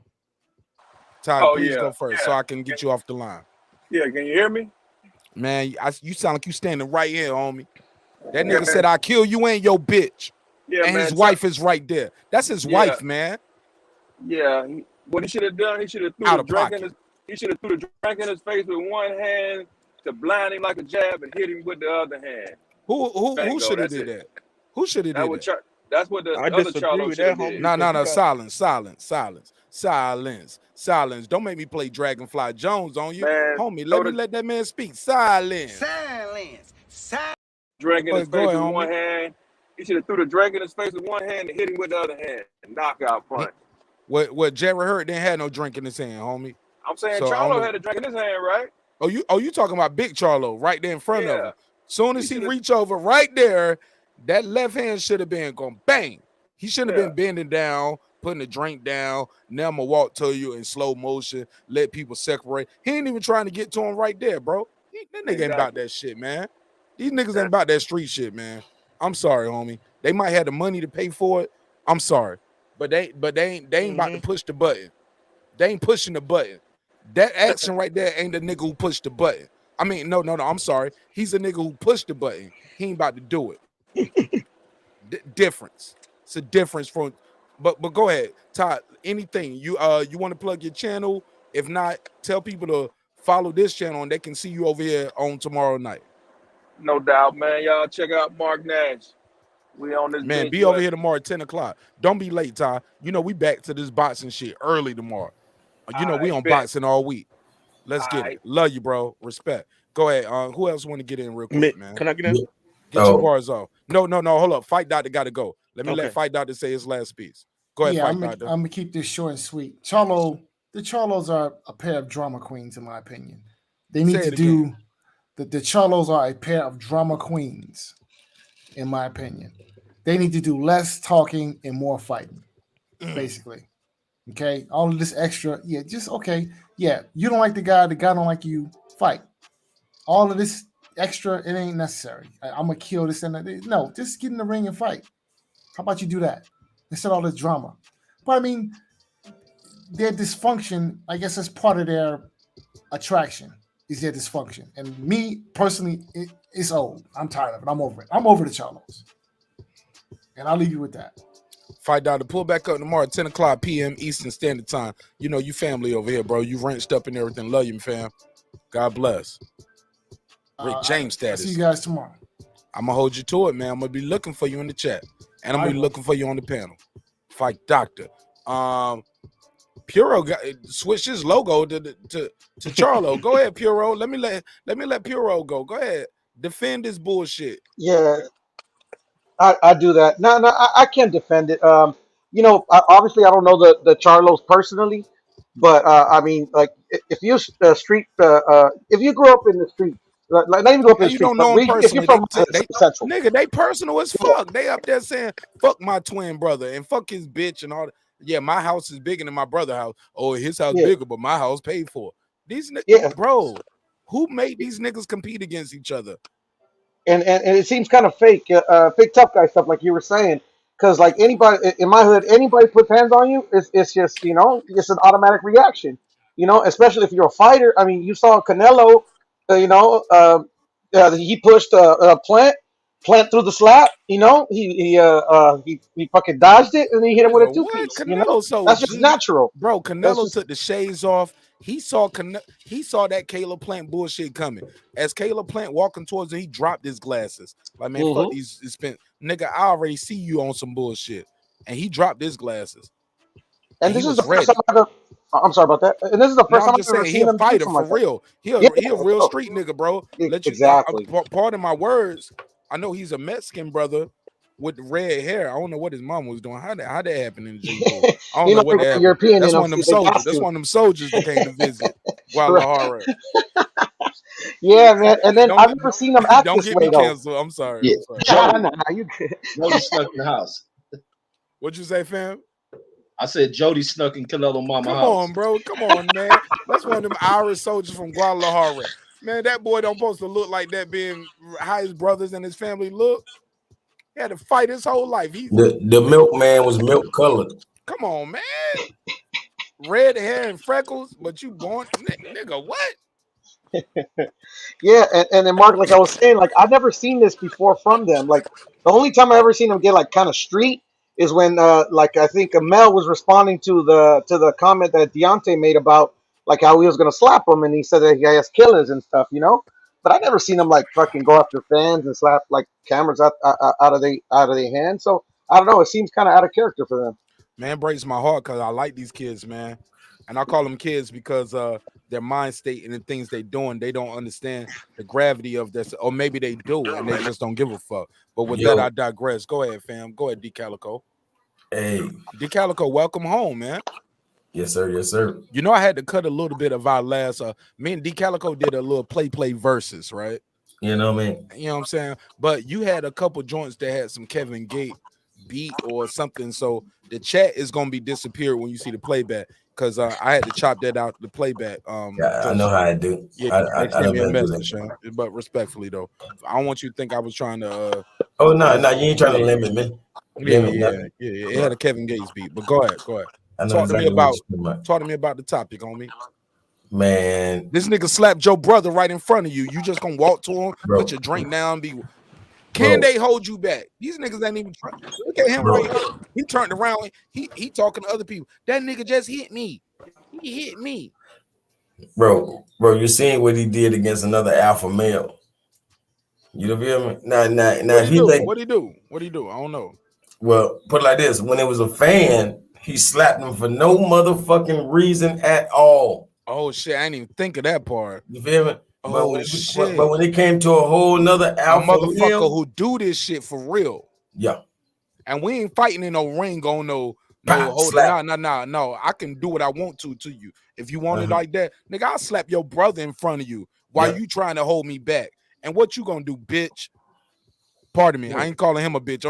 I'm putting myself in Jerry Hurd. Look. Hey, I am Jerry Hurd right now. I'm the green hat guy. Now why Charlo he didn't bitch, slap him? but I'm just saying. He should have slapped the whole green hat off his head if he was really He ain't tough. do shit. Now right there, y'all see what I'm seeing, right? He stopped. That's a different reaction. Fuck this drink. Let me put my drink down. Nigga, He almost touched that jaw. Who comes back for that jaw? Hold up. Slow down, Calico. I'm sorry, I'm gonna cut you off. Let me say this. Who comes back for that drink you just put down right there? Why did you put that drink down? You ain't coming back to sip that some more. No, that drink is over. Do what you gonna do to this dude. Watch him. He gonna put the drink down. Like, oh look, you pushing my brother? Now, nigga, I'm in front of you. What's up? Nah, I got it. He bumping now. He pushed you off. I slapped your brother and pushed you off. Nigga, I'll fight both of y'all right now. I love Jerry Hurd's energy right there, yo. I gotta respect it. I gotta respect it. Don't tell me you're gonna kill me and my bitch, homie. I don't give a fuck who around, right? Like I'm saying, man, it's just a different energy that I relate to on a whole different level. And I ain't saying it's the right thing. Kids, do not listen to me. But go ahead, Calico. Say your last part. Let me pass it around because I'm cutting niggas off right now. I'm sorry, I'm cutting brothers off. Yeah. Sorry, Brandon Washington. See, basically what it is, these guys want to be relevant after boxing. You feel me? So they just trying to garner all the attention and whatever they can, even if it's haters. You know what I'm saying? So that's all it boiled down to. Because they know as soon as their last fight ends, that'll be the last time you hear us say their motherfucking name. Go ahead, brother Boxing Talk, unmuted already. I What's like going that. on, everybody? My nigga, quick on the trigger. Let's go. Yeah, man. Just this, like I said, man. I know they probably started something with Jared Hurd, man, because Jared Hurd and they don't get along. You know what I'm saying? But they want to talk about they killers and gangsters and shooters. But when Jared Hurd called you guys out, he was in your hometown. Remember when Jared Hurd called these niggas out and he was in the hometown? Why y'all What'd he didn't run say up though? on What'd he Jared say Hurd though? then? I don't remember that. What'd he say? He said, bro, I'm out here, bro. We looking for the Charlos, you know what I'm saying? And out here in Houston. He was down there training with Coach K. Roman and stuff like that. You know Coach K. Roman is training. Did he lose after that though? Yeah, he lost. Oh yeah, okay. Yeah, He that lost, but ends he all called of it. them niggas out. And he was at the grocery store and he was down there in Houston. As in like, yo, look, let's get some work in. Yeah, bro. Why y'all Yeah, didn't run up on him then, bro? These dudes, they're fake, man. They're fake Fake gangsters, tough guys. Man. Yeah, man. These dudes ain't no gangsters, man. They talking about they got shooters, man. Where's your shooters at, man? Where's your shooters at, then? When her put your hands on your brother, nigga, where's the shooters at, nigga? That's all I gotta say, bro. I'm gonna leave it with that. Truth talk, man. Talk to me, Truth. What the hell is going on with these Charlos, man? Do you agree with Jared Hurd? Do you think Jared Hurd need to leave that shit in the ring? Did Jared Hurd break code? You are a professional fighter. Hold on. Let me say this. Let me set the table for you. Reggie, this is why they call me a contrarian. This is why some people say I'm a good host, because I don't hold no bias. And I'm able to do it in mid-show. Did Jared Hurd break code? You got a problem with a boxer, you should not be putting hands on him right here. You should handle it in the ring. Or, hey, no, it's a man code. This guy said, I'll kill you and your bitch, and quote unquote, my wife that you calling a bitch, that you saying you're gonna kill both of us, is standing right here.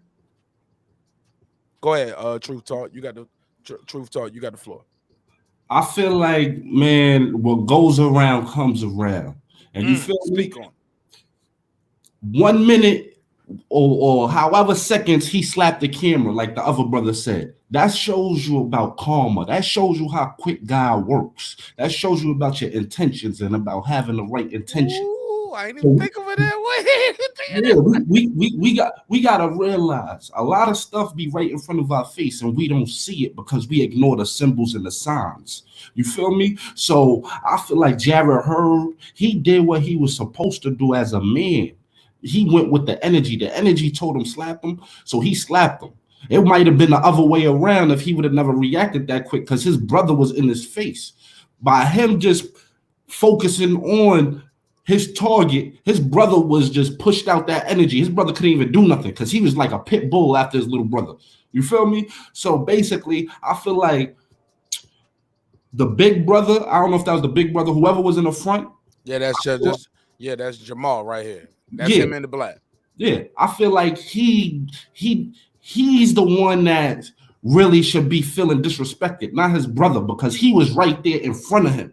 He let her reach over him and slap his blood brother, and he in front of him, and like you said, he slapped the camera for no reason. But now he want to take time and put down the drink and body bluff. Where I'm from, yeah, we call that body bluffing. Yeah, yeah, we call that body bluffing. You feel me? Where you from? Where y'all call that at? I'm from Jamaica, Queens. Oh, yeah, we might have stolen it from y'all then. We didn't have that in Baltimore. Queensbridge. So when people do that, I'm used to that. You feel me? I see people body bluffing all the time, and most of those people be the one that lead the crowd to jail or danger because this person been body bluffing and he wasn't battle tested. You never seen this person been through nothing, but he talking all this crap. Look at his mannerisms right here. He looking like the toughest person in the world. Oh, I'll kill you. That's the face he giving to the cameraman. But look at this when he slapped his brother. He ain't pop nothing. He ain't pop nothing. Yo, shout out to Jared Hurd though, because at the same time he slapped his brother, he pushed him off with a fist to his chest. Oh, so he hit both of them. Yeah. At the same time.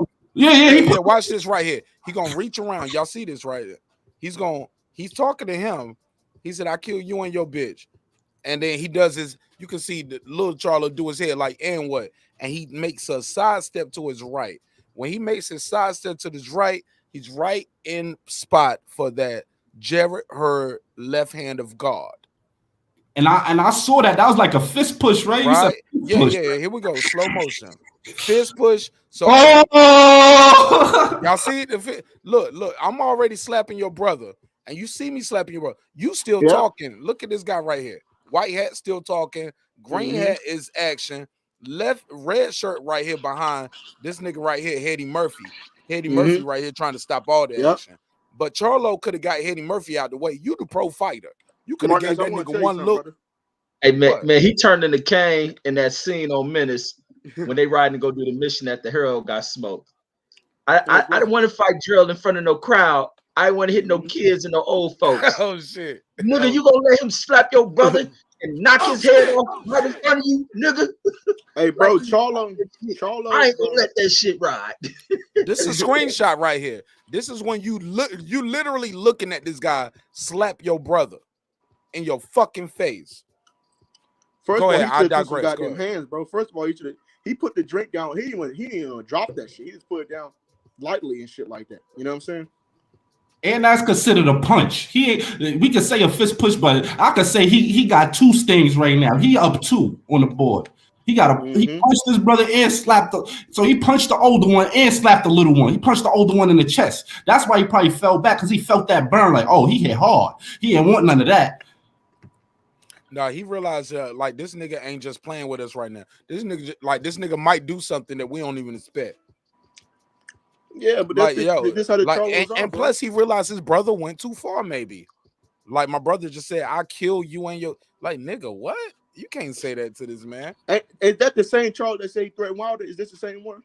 Say that again. No, the one who got slapped. The one who got slapped was the one. Ain't this the same dude, man? The one who got slapped right here, bam. Yep, and he's like, let me put my drink down. So Charlie, it meant the big brother, he should start throwing hands at that time. Big brother put his drink down and kept talking. He put his drink down and kept talking. Go back and play it. He even dropped the drink. He put it down lightly and shit like that, bro. Yeah, because he think he coming back to get drunk again. He want to come back and drink. Hold up, let me put my drink down. We supposed to be brothers. Yo, Ashley, that's what it looked like. He looked like he's speaking militant to him. No, he should have threw his hands. Is that Charlo or Brandon Washington? I love Brandon Washington, but I gotta fuck with you, Brandon. Because Brandon Washington is a Texas dude, and he up here caping for the Texas dudes sometimes. Don't cape for no Charlos, bro. Because they nah. Just tell the truth. Don't cape for nobody. Just tell the truth. HURD actually showed you. The world gonna love you. They can never expose you if they can never expose you if you tell the truth, homie. Me and Jerry from the same city, bro. So I ain't gonna cap for no nigga. Right. Hey, guess what? Gerald done won himself a fight now. Charlo got to take that. Who? Which one, bro? Who got to fight him? Jermell, the one who got slapped. He just slapped. The one who got that baby powder on his cheek. Man, he gonna duck him, homie. He gonna say, "Oh man, why I gotta fight him? He lost to Luis Arias. I ain't gotta fight him." Yep, that's what he did. That's what he made excuse. He said that y'all heard it on my level. He said that after we didn't think Castellano was on your level, right? But you went life and death with him. Did he lose to Harris too? Yeah, both to Tony Harris, who got knocked out by Jerry Hurt. Yeah. Motherfucker on your level, homie. Motherfuckers on your level. You don't think they on your level, but they on your level, homie. Yeah. But I'm talking over people more than I like to. So I want you guys to cook up and go ahead. Give me a take on this. I can play this shit all night, homie. I think he's wrong as two boys. I can't say that no more. X. They're gonna get me for that. That's something we used to say in the Army. Shout out to my drill sergeant. Drill used to say that all the time. He said, "Boy, you wrong as two boys blanking." They want to act like they gangster stuff like that until HURD got in his face. Until HURD got in his face and threw that little punch, he ain't do nothing. Like, man, they ain't throw no hands. Nobody did. He was still talking, bro. He dropped the drink and was like, "Boy, what the hell wrong with you? Don't you know people watching us right now?" That's what it looked like. You can put whatever words into other than "nigga, you dead now." Yeah. Slap him. Pow. But all I want to know, what the shooters let me put my drink down. Boy, what the hell wrong with you, man? What you touching my brother for? Leave my brother alone, man. You want a problem? You come fuck with me, nigga. I beat your ass. All of this shit look like talking. I beat your ass.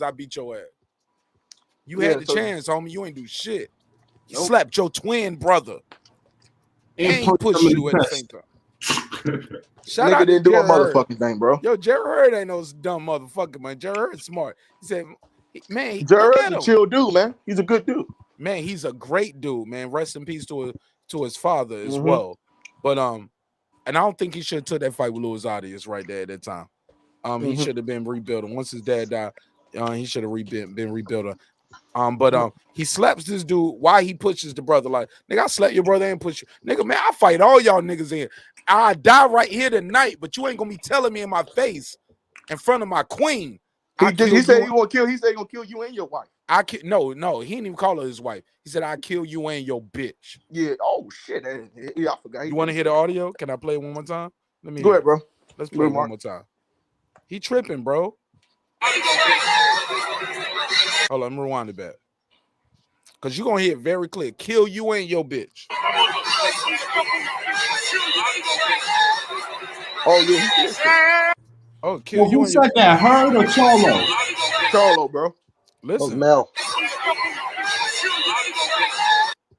Kill you and your bitch. One more time.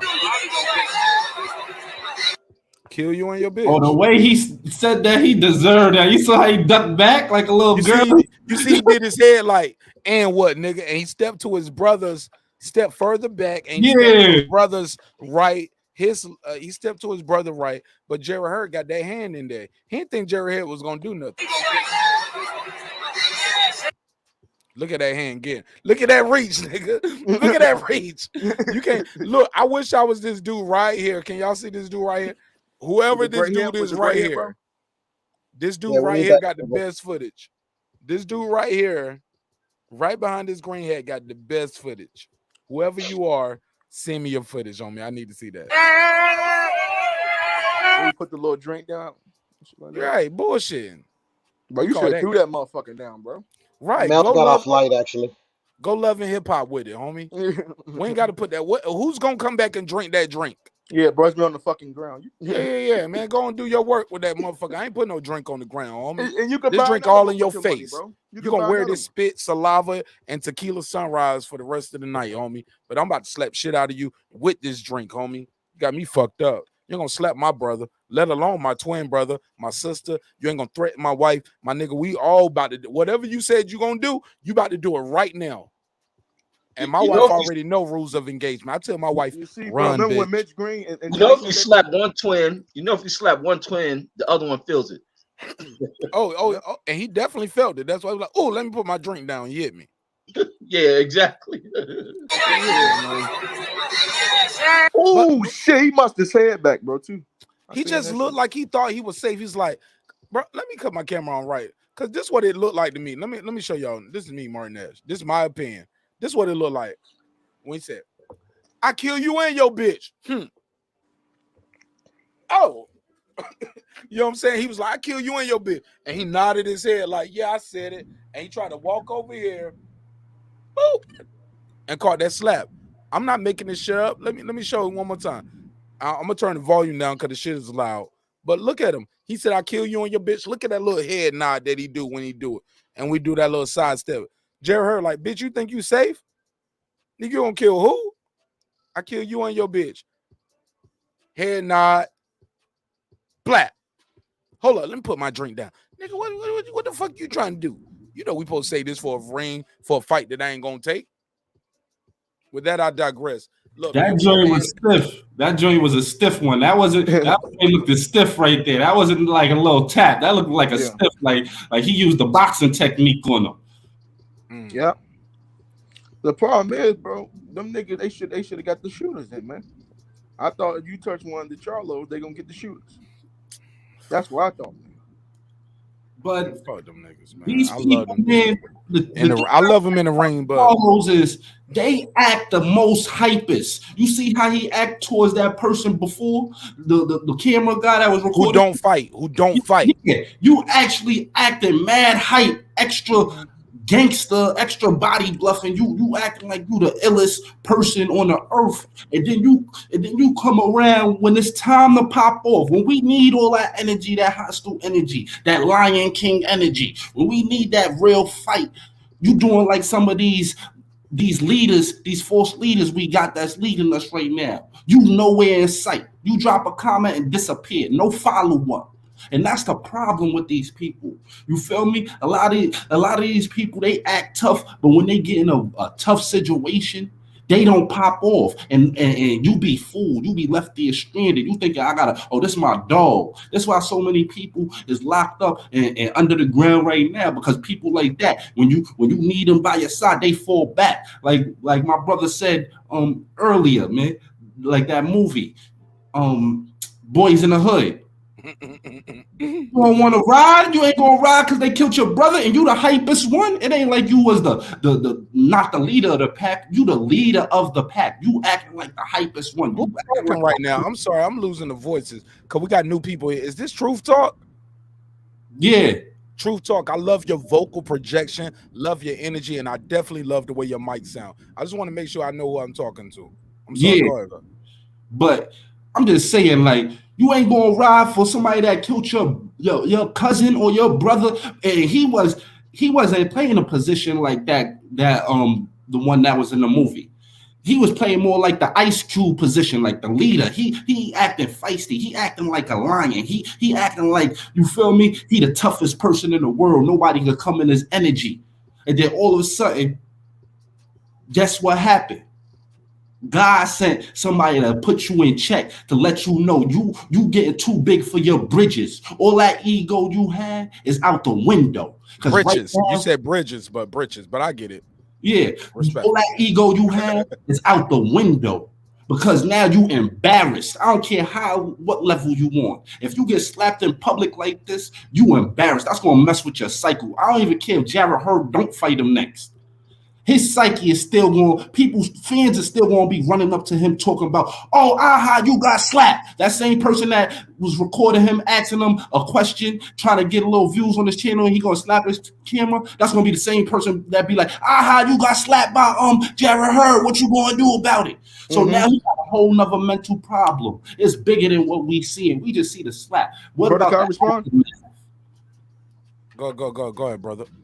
I'm done. This ain't the first time HURD and Charlo got into something, bro. We gotta remember.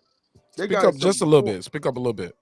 I said this ain't the first time these dudes got into an altercation. First time he got slapped though, on camera. Yeah, but this in front of your twin brother. Altercation. Like y'all see the screenshot, right? I'm reaching around your twin brother, slapping the big brother. I mean, I'm reaching around the big brother, slapping the other brother who in my weight division. I've been wanting to fight you. You've been wanting to fight me. Huh? Yeah, I lost, but so what, nigga? I'll still beat your ass here. I think HURD beat Charlo now, bro. He turned that nigga into a Chappelle skit. Oh, shit. Let me let brother give his final thought on this shit. Go ahead, brother. All I'm saying is, man, look here. You should fight this dude next. After what he did, bro, it should be no ifs, ands, or buts about it, bro. You should fight this. If the Castaño fight doesn't happen, we need to demand the HURD versus Charlo fight.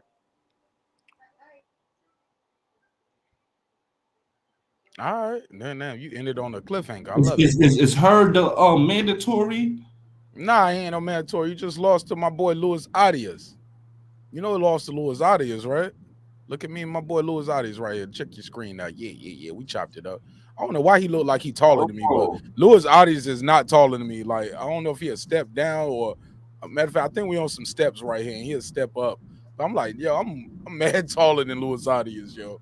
I don't know why he looked like he's even almost my height, but I fuck with Luis Arias. But he had lost before that too, because I remember he had the belt. That was the one for the title. Nah, yeah, he lost though. He lost to Banana. Yeah, lost to Banana, and then Banana went in there and took a light jab to the body and was shaking and was shivering and shaking on the pavement.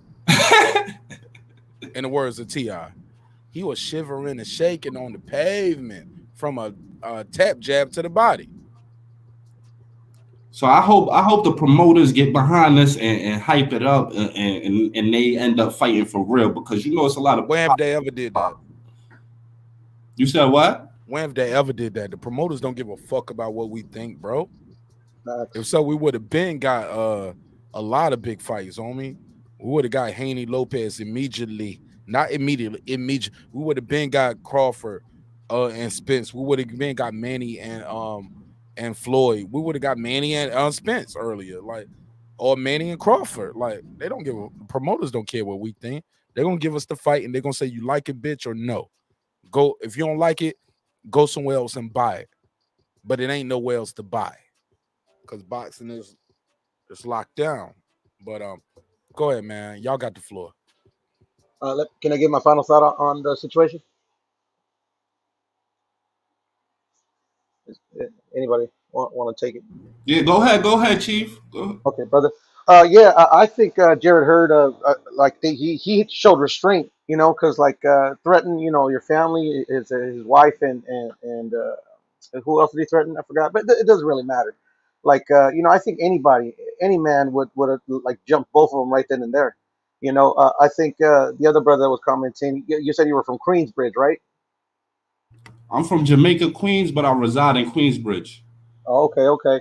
Well, you know, like Ron Artest, man. What do you think he would have done? You know, in that situation. You know, like you know, I think he would have done what any man. You know, you threatening the people that you love's life, man. It's no slap. It's no light punch. It's I mean it's a melee. You know, for lack of a better word.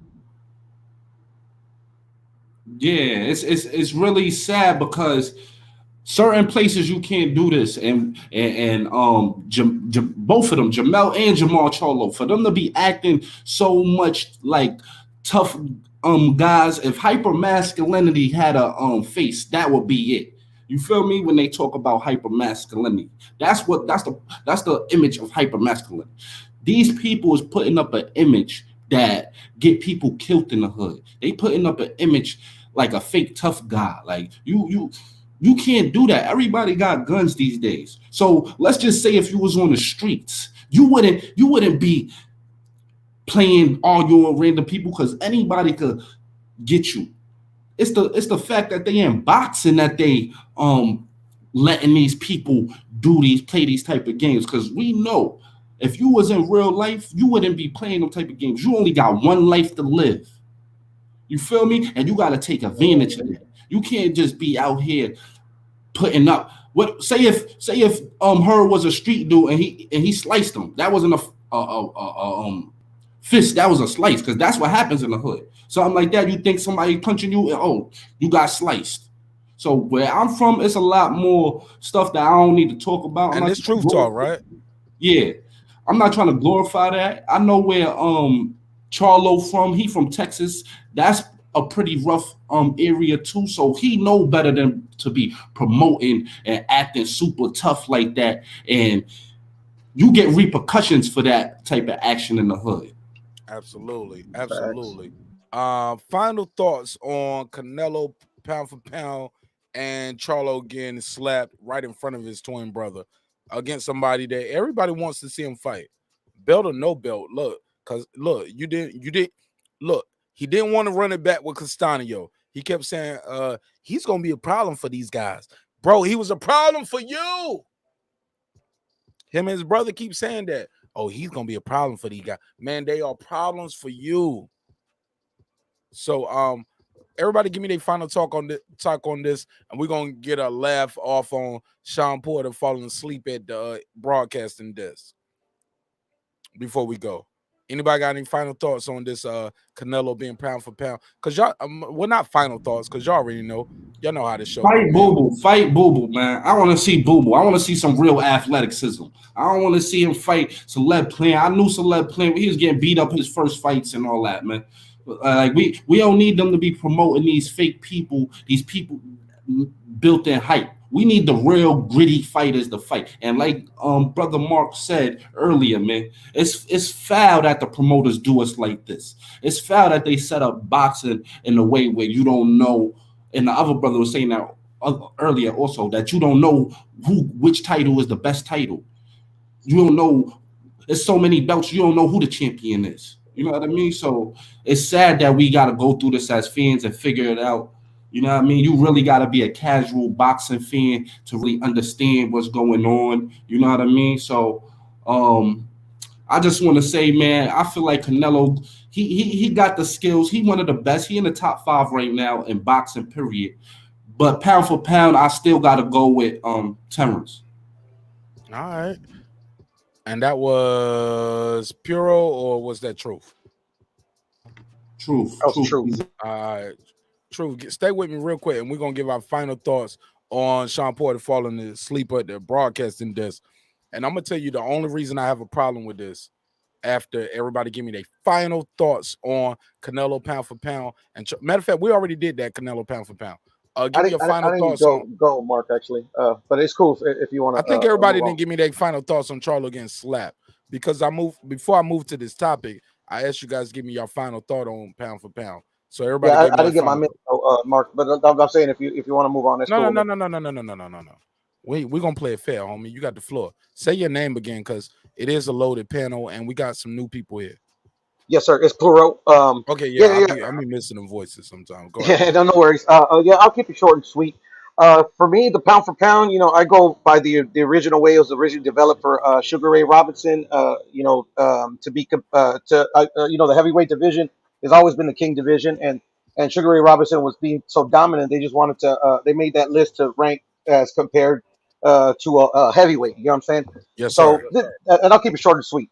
My top two are Canelo and Terrence Bud Crawford.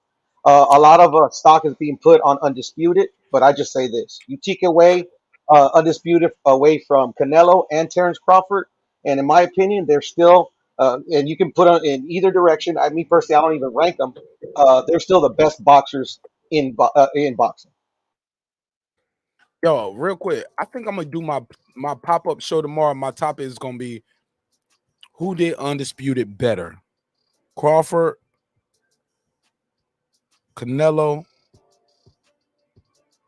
Taylor, and I don't want to put Lopez up there because he's not undisputed to me, bro. And it hurts me to say it. And I know I'm gonna lose some people with that, but it is what it is, bro. He's not. It's disputed because of that franchise. But fuck it. But for the sake of argument, I put it in there. So who did Undisputed better? And that's gonna be the topic for tomorrow. And it's gonna be a quick live. So if you ain't got the notification bell lit, you're gonna miss it. And it's gonna be a different topic at midnight, at 12 o'clock. I'm sorry, 10 o'clock tomorrow. So don't be in there like, yo, I want to respond to the topic that you had earlier today. Leave it in the comment section, bitch. You missed it. It's over, homie. Anybody else? Anything else to add on this? Speak Not at all. Reggie O, with the Killer Show. You got anything else for this, homie? Before I play Sean Porter falling asleep at the broadcasting desk. No, that's all I got. All right, well, look, Sean Porter was on the broadcasting team, and he's supposed to be promoting his fight. He's also supposed to be promoting what they're doing at PBC and Fox. And Sean Porter got caught lacking. Got caught lacking. Sean Porter is literally sleep on the job, yo. And I love Sean Porter, y'all know, but I'm picking him to lose against Terrence Bud Crawford, who I had pound for pound number one. But and as much as I love Canelo and what he did, Bud Crawford ain't got no blemish on his record. No blemish. No blemish. He don't do the catch weights. He don't do no decisions. He ain't doing the decisions with these dudes, man. And if he did, he don't drop Joe a couple times. Last time he went to the scorecards was Victor Postal, and he dropped Victor Postal twice. Coming off of Victor Postal's biggest win. I was like, who is Victor Postal? Victor Postal had just stopped Matisse. All right, two-time champion. Let me play this clip. I want y'all to react. Is Sean Porter already sleep from what Bud is going to do? Is Sean Porter just tired from training? Because the only problem I have with this is whenever you see Sean Porter on these shows, he always say, I'm going to reserve my opinion for the Porter Way podcast. Oh, I ain't going to tell you what I think right now. You want to know what I think? Check out the Porter Way podcast. Why are we hiring Sean Porter for these gigs if he going to be sleep on the job? Say what you want to say about Keith Thurman. Keith Thurman is great at this. And when I say he's great, that might be an understatement. Keith Thurman is amazing at breaking down the fights. And he beat all these guys except Errol, and he beat everybody, man. Except Errol and Bud. Okay, and Manny. All right. His only loss is to Manny Pacquiao. Let's get it. This motherfucker sleep. Did y'all see that right there? She don't tap the desk. She gonna be like, wake up, bitch. Bam. She slaps the desk. Sean jumps up. Hey, what's going on? Oh, wipes his mouth. Looking at the camera like, oh shit, we live? Yes, Charlemagne, we are live. Wipes his mouth. Hi, mom. He waves at the camera. And he picks up the mic and gives us that big overbite smile that we love so much. There we go. Yeah, but Sean Porter fell asleep on the desk.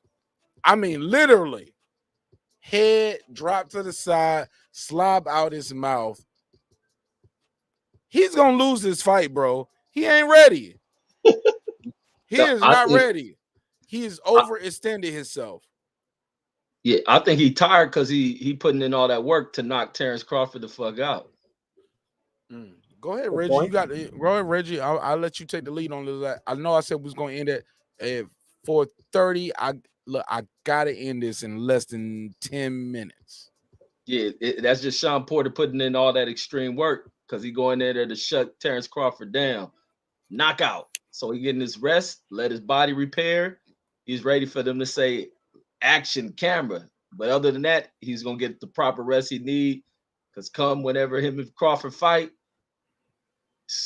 Porter with the knockout. 3 rounds. Well, you sleep right now. I had to round you Terrence Crawford fans up. Yeah. You dreaming right now, homie. It's all good. Go ahead. Somebody take the lead and wait Reggie up. Yeah, man. I want to hold on. Who is this? Who is this? Introduce yourself real quick. Go ahead. Somebody wanted to go? No. What's your name? What's your name again? Is this Tough? This Truth TV. Hey, Truth. Before you do, hold up. While you doing that, let me put a beautiful picture of Ashanti. I'm sorry, not Ashanti. We're looking at Ja Rule's watch. Ja Rule has an amazing watch that you guys should look at. Go ahead, Truth TV. Give me your take. Yeah, my take is basically with what we got going on here with Sean Porter is this is really bad. And I'm not going to say it's bad like that, but I mean, it's really bad. As far as me knowing a lot of things about the spiritual side of things and how stuff goes in cycles and circles and dimensions. He just pulled us into a dimension of himself that we don't want to see. We never seen Sean Porter get slept in the ring, but this image is going to be stuck in everybody's mind of him sleeping. So now they promoting this image, you know what I mean, of him being asleep. And sometimes the universal consciousness when something's on somebody's mind, a lot of people's mind, it ends up manifesting. So I'm not going to get too deep into the metaphysical aspect of it. What? But let me say something. Power, my brother. Let me say something respectfully. You feel me? But you going somewhere else with it, homie? Like, let me say something respectful. This nigga sleep on camera, bro. What are we talking about here, bro? This is he's doing too much. That's a symbol. You doing too much. Like Mark said earlier, Sean Porter, he got his own podcast. He's supposed to be in training. Even if he did training and you want to do a little bit after a podcast after you train, you're supposed to be rested. So this is a sign of you doing too much. So now you got your own podcast, Sean Porter Way, and now you doing a press media run on top of that, talking about you going to knock Terrence out, but you the one knocked out right now. Sleep. So the broadcast, I guarantee you, he's gonna be in that same position that we send me, that same image. He's gonna be on in that ring when they fight. I guarantee you, because this is how the spirit works, and it's crazy how you pick this up, Mark. And you God don't make mistakes, homie. And I want to put it out there before anybody else say it. This is the image you're going to see in that ring on Terrence Crawford. This is the image you're going to see when he faced Terrence Crawford. Sean Porter going to be knocked out because he's doing too much. He's just doing too much. He trying to train like he never trained before, but you can't train like you never trained before. Stick to your routine. The way you was against Ugas and all those other champions that you fought, keep that same energy. Don't try to do a little more because Crawford going to take advantage of any little insecurity, any little flaw you got in that ring. So we got to be conscious of this. Look how he looked. He looked like he just got knocked out. This image is in our head. This is going to manifest. And that's you know I'm going to put the split screen up after he get knocked out, homie. You know I'm going to put the split screen up. I'm keeping this file. Scream respectfully. Go ahead, Calico. Go ahead, Calico. My boy Mark says. Go ahead. Hey, my boy Mark says split scream. Hey man, I'm just saying, I'm fucking with you. Hey, but also we could also look at it like this brother could be sending like one of those Masonic like symbol, like he's sending a code, he's sending a message. You feel me?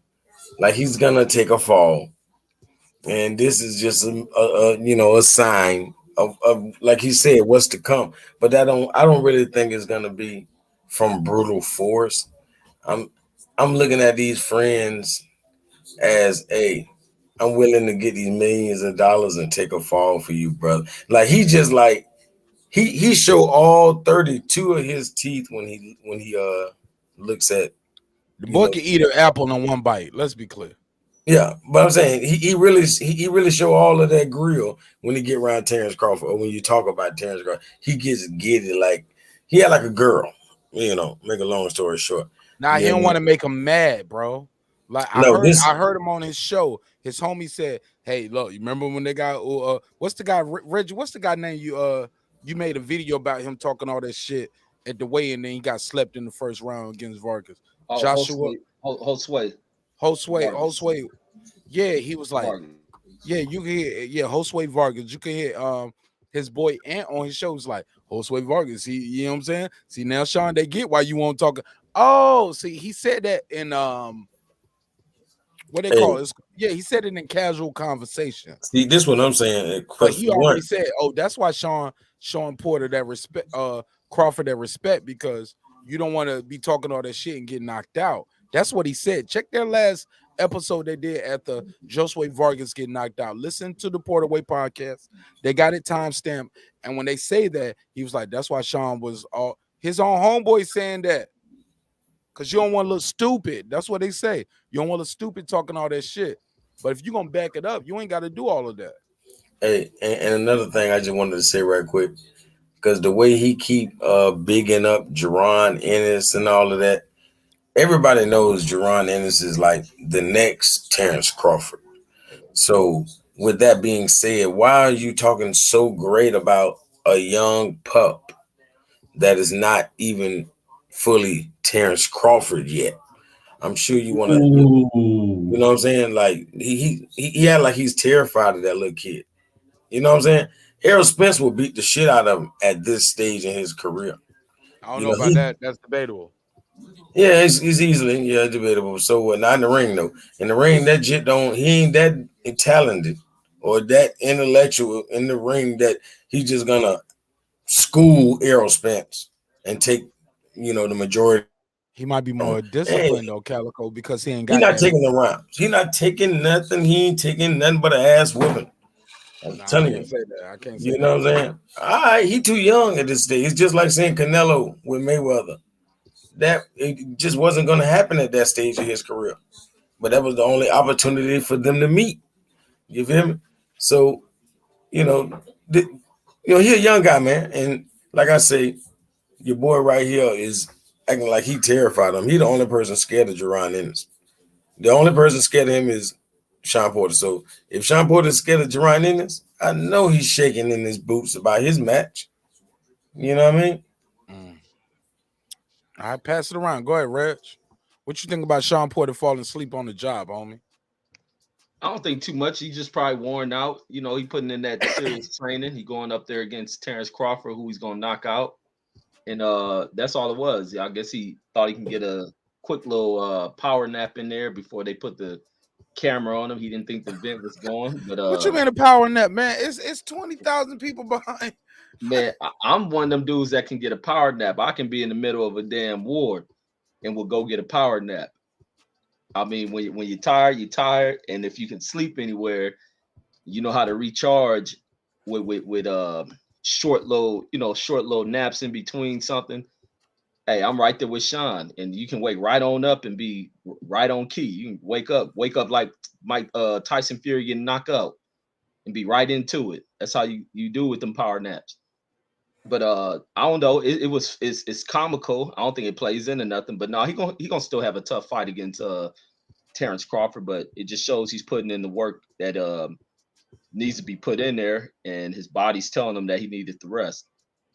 Think he making a mistake by doing all of this? Is he overextending himself, bro? How much is he doing though? I don't think it takes nothing to do a podcast. I mean, he's sitting in his house, but I mean, I don't know how many fights he's doing as far as this. Obviously, he's doing too much. He can't even stay awake doing it though. Whatever he's doing is too much. It was probably just a bunch of downtime. There's no one near him. He ain't talking to no one else. Reggie, a bunch of downtime. It's thousands of people making noise around you with a live. Reggie, you've been in a live show in Vegas. You know, bro, for you to be asleep like this, you either drunk, you high, or you nigga, you ain't got it. Bro, I will fall asleep. I will fall asleep in a crowd. Matter of fact, a lot of people fall asleep at concerts when they ain't into it. It's easy to fall asleep and get your nap in. That ain't nothing new. It just happened that I don't know too many performers that fall asleep at a concert. He's a boxer falling asleep at a boxing match. He's not boxing, and he's and look, and those people that you named, they ain't holding the mic, supposed to be doing commentary and promoting their fight. He is out of it. He getting this Joe Biden in. He's not running for president. He running for championship right now. Like how old it ain't no votes that's gonna get him in there. He got to go in there and knock this dude out. He ain't about to win no decision against Terrence Crawford, bro. Man, he just sent a message. I don't think this right here factors into that fight at all. Why not? Because it's a dude sitting up there tired. Shit. Okay, he should be at home sleep, preparing for the fight. He's overextending himself, Reggie. I mean, that could be the same thing. If anybody's overextending themselves, you see as something, it ought to be Teofimo. Shit. That's the same thing Wilder went through. Wilder said during that second fight with Fury, it was a lot of press conference, so that drained a lot of his energy. I know we know some of those was no excuses. I'm just saying a lot of fighters. I'm just using Wilder as an example. A lot of fighters on their press run, they don't like doing press runs. You know what I mean? Because it's draining for you. But the fact that Sean Porter doing a press run, and on top of that, he got his own podcast and he sleep.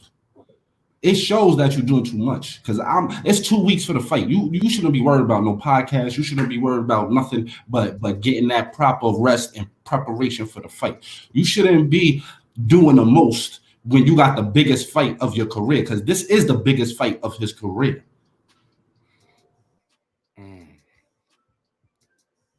Fair enough. Anybody got any final thoughts, man? Because look, I love talking to y'all about this boxing. Love talking to y'all about life, hip hop, whatever, man. But all good things must come to an end. I'm gonna run through these chats and give everybody a shout out who I can.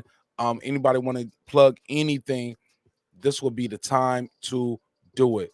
Reggie Owens refuses to promote his show, so I will do it for him.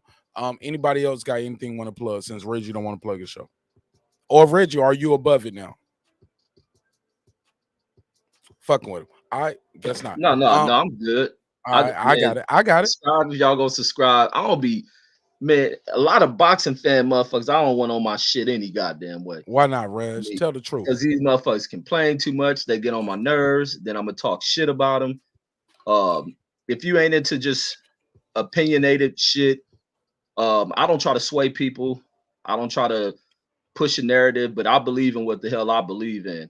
And motherfuckers don't want to be you know, kind of stuck on certain narratives that's pushed, stay the fuck away from me. So Reggie That's just the said, way my show go. subscribe at your own risk, and he got 2 Yeah, channels. and it ain't always boxing. Right. Boxing conversation with Reggie Owens, as you see on the screen, and also boxing conversations with Reggie Owens 2, because he gets a backup channel because they're gonna cancel him any day now. He read the wrong book up there, man. Yeah, you read Catcher by the Rye over there. They're gonna get you. They're gonna get you up out of there. They're gonna and the Fed's gonna be watching you. Puro, you got anything you want to promote, bro? No, I don't have. I'm not a content creator. I just like. I love talking boxing. I Man, just you want to creating tell. content over here every time you talk, homie, because you good at what you do. So thank you. I just want to tell Reggie Owens that I just subscribed to his channel because he brought up some good points about the interim belts or whatever. But I'll leave that for another show. Man, we'll be back here tomorrow at 10 o'clock. We do Sounds these good. pop-up shows around 11:30. No later than we try to do them no later than midnight. But Monday, Wednesday, Friday is our flagship days. All the other days of the week, we're gonna do a pop-up. We're gonna try to do a pop-up because I believe in power of choice, whether you agree with us or not. But I do realize it's a market and an audience out there who's looking for boxing content around midnight on the East Coast time. So we're gonna give it to you. Truth Talk TV, right? Truth TV. Yeah, You Truth TV, man. Just you new here, man, but I like your gems, man. And look, like I said, I don't look. This is not a democracy. If I don't fuck with you, you're not gonna be here. You know what I'm saying? So I don't even play that because I don't fuck with some niggas, man. And that's just because that shit goes somewhere left. It ain't got nothing to do with boxing. And sometimes we ain't on boxing, so we can talk about hip hop too. Or we talk about UFC. It's all love over here, but once shit start going crazy and you telling niggas you're gonna pull up to the crib with the chopper, I gotta hit you with this. Boop, boop, boop. Yeah, I start kicking everybody off, homie. Like, nah, we ain't about to do that. Don't get indicted on my live, homie. Do that on your own show. Go over there and get indicted. You know what I'm saying? But tell people how they can follow you and how they can reach you and get more of your content, homie. Yeah, just go to Truth TV, like you see on the logo, on YouTube, and we just talk about trending topics, you know, spirituality stuff, like basically Erica Badu, put pussy incense and shit. yeah. Basically, we tie in a mental aspect to the trending topics where we not going to focus on the you know, we giving a different opinion about the trending topics. That's it. It's True TV. Thank you so much, Mark Nash, man.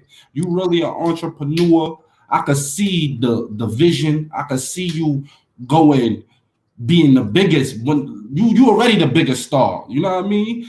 But I like your presence and your radiantness. I like the way you conducting yourself, and I love your channel, man. I love what you creating, and I just wish more people could enjoy the content and the way you bringing it, because you so original, and it's a lot of people that's not original out here. You got the right structure, and Absolutely. I see the potential. I see you already doing it, but I see once the people catch on, this is going to be bigger than the big if nobody blackball you. So you really advance. I like a lot of people on YouTube shows, bro. And I'm a YouTube baby, man. I'm a YouTube baby, man. Yeah, I ain't no dick rider, bro. And don't get it fucked up. You feel me? And I ain't got no dick for you to ride on me. Like, I ain't even on that shit like that. Yeah, Somebody else, you can ride that one, homie. We that's a term we use in New York. I'm just bigging up my brother. Respect. You feel me? I'm just bigging up my brother, because a lot of times people see stuff and they don't say nothing. You feel me? Me, I gotta talk. I see something, I say something, and I'm glad to be here on your channel, and you showing love to everybody on the panel and giving us a chance to express our opinions. Absolutely. Pull up tomorrow, man. 10 o'clock. All right. All right. And if you can't pull up, the number gonna be on the screen to call in. Calico, give me your final thoughts, man, and give me your final word where everybody can follow you and what you got going on, my G. Yeah, First time I think I had you and Reggie and Fight Doctor on the panel, and all of y'all kind of agreed, more or less.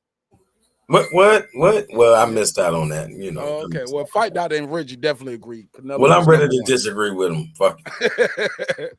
You know what I'm saying? Nah, I hey, love it. I love it. Go ahead. you know what I'm saying? Hey, now, but real talk, I just don't understand why. You know, it's certain boxers that I and many others, you know, many other casuals, me and the other millions and millions of casuals, we feel like a lot of boxers haven't fought anybody. And I don't know why those guys feel like if they just fight Errol Spence, now they fought everybody. You know what I'm saying? They're trying to skip the line. You gotta walk the line, man. That's why we do need like a playoff format, tournament format, and it need to be done like in 2 to 3 years, 2 years maybe. Make it real good. But these guys, they trying to get it the easy way. Everybody want to fight one man while they feel like he down.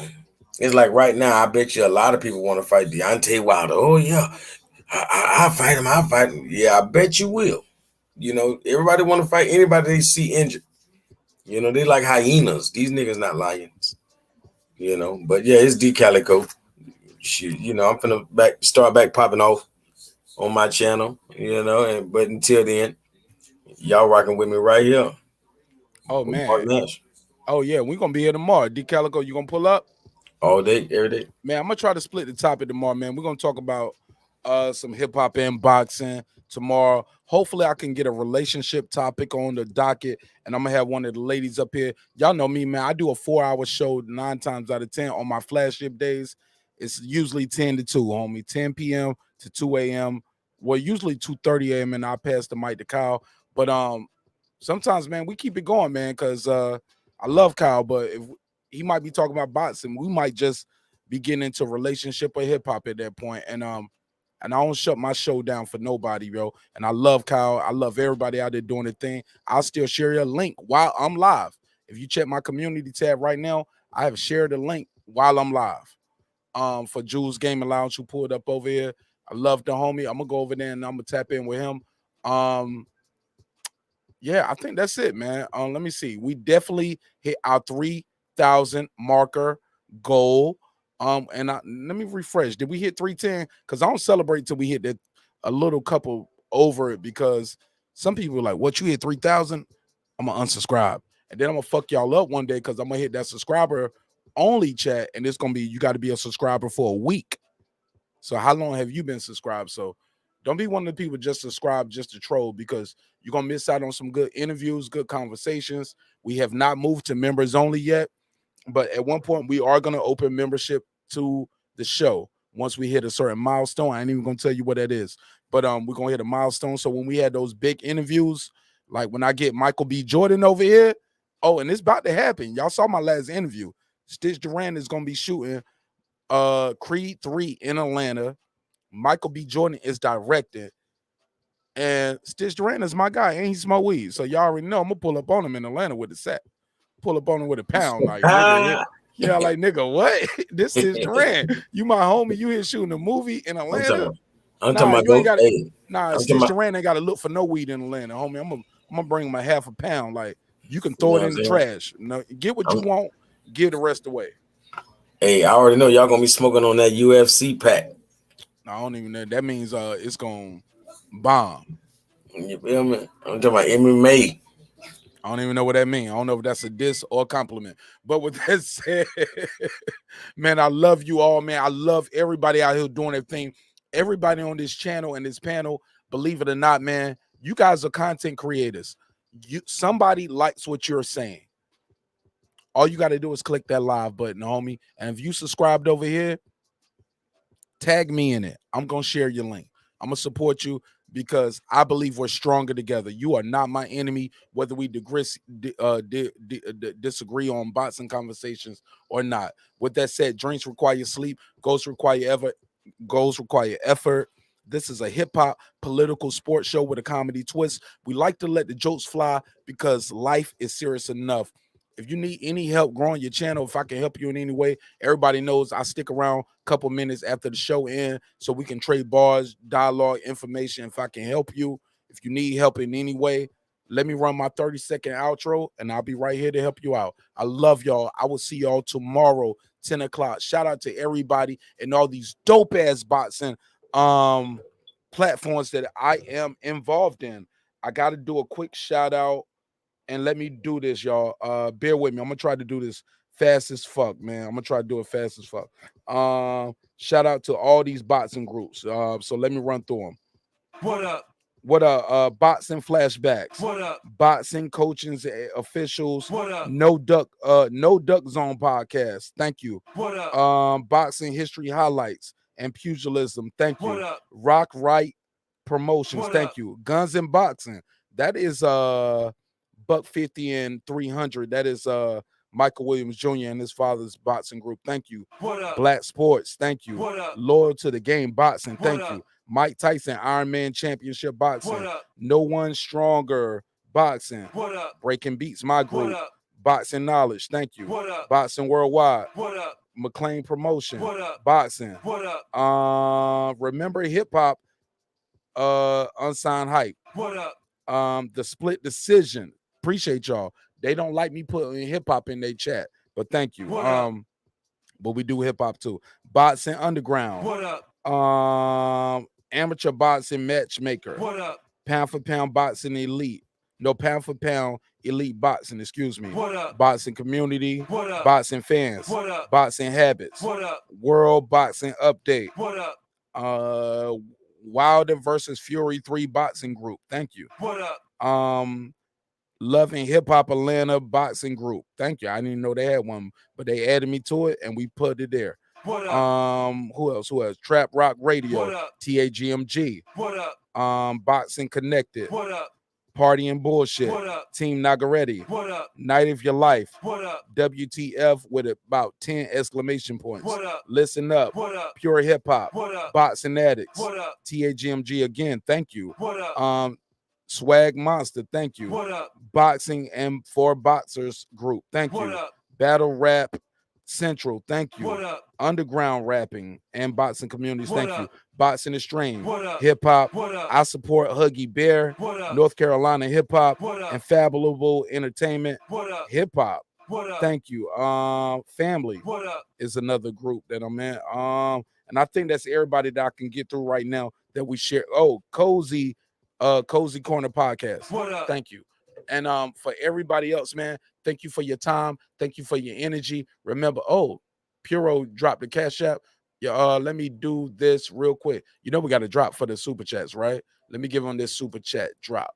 He said he got 10 on it. Let's give him the $10 drop. A 10, a 10, a 10, a fucking 10.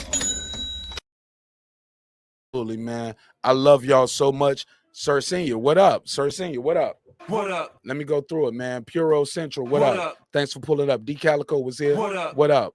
Troy Graham. Shout out to Troy Graham, Major Key Boxing. What up? What up? Anybody else? What Ben up? Adams. What up? What up? Hustler Slim, thank you. What up? Shout out to Kyle and the boxing section. What up? Reggie Owens, what up? What up? CJING Hit Squad, what up? What up? Yeah, Porter is going to sleep, homie. What's this right here? Let me see. Chinese Yoda, what up? What up? Jay Everything, what up? What up? Mr. Vegas, thank you so much. What up? Appreciate you, homie. Man, you added a lot to the chat tonight. You kept that chat lit, homie. God knows you kept the chat lit. Jashawn Brown, my G. What up? What up? Rob G Films was What here. up? What up? Queen Pete was here. What up? Taylor Bell never fails. What up? Shout out to the Queen Lisa Bell. She was here. They are not related. What up? They spell it different. Brandon Washington, we disagree, but you know I love you, bro. What up? What up? King Agent Math was here. What up? What up? Mirror, what up? What up? Sir Ken was here. What What up? Michael James 616. What up? What up? Pablo. What up? What up, Pablo? Who else? Let me go through, man. I'm trying to make sure I give everybody they shout out. Because it means the Fans Corner. Thank you, the Fans Corner. What up? My dude right here. This dude, he got a distinct voice. If you ever hear him once, you know you heard him forever. Transcendent Sports. What up? What up? Let me see. If I'm missing you, anybody? Oh yeah, Black Warrior was here. What up? Black Warrior, what up? Let me scroll through. Girl behind the mic. What up? What's the sister name in the UK? She was here early, but I lost her. Damn, man, she was here earlier. Lady Shan. What up? What up, Lady Shan? Rob G Films. What up? All right, did I get everybody? Philip. What up? All right, that's everybody I can see right now. Let me scroll all the way down to the end. Did I miss anybody? I skirting behind the boy. He was like, yo, me too. What up? But not me too. I know what you mean. What up? All right, with that said, man, it's 5:10 in the morning on the East Coast. I love y'all. Thank y'all for helping us hit a new milestone tonight, man. We hit 3K, and y'all know what that means, right? We hit 3,000 subscribers. So we about to give away another dope ass prize to y'all. So y'all gonna be the first ones to get the video. I'm gonna leak it to y'all first, so you guys will be the first ones to get a chance to enter. I'm gonna leak it to subscribers only, and it's gonna be probably like I'll give y'all a day, maybe 2 days, so y'all can enter and get a jump on everybody else. Did I miss anybody? Somebody else put a chat. He said, God bless the brother Mark and Nash. All right, man, God bless y'all too. Look, drinks require your sleep, goals require your effort. Go out there and get your goals. I'm about to go out here and get something to eat in the kitchen that my wife cooked up, and I'm going to get the itis, just like Sean Porter. I'm going to be looking like Sean Porter in about 5 minutes. I love y'all, but what I will do is this. Matter of fact, what I'll do, I'll copy and paste the link. If I can help you and you grow your channel, if you're looking for advertisement, I'm going to put the link out there. I'll sit here for 5 minutes after the show is over. If you want to chop it up with me, click the link, and I'm going to help you out. But I'm going to run the outro, but the link is be active for at least 5 minutes. Love y'all. Let's get it. See y'all on the next one. Where's my outro? Peace. This that squad sound. This is me, man.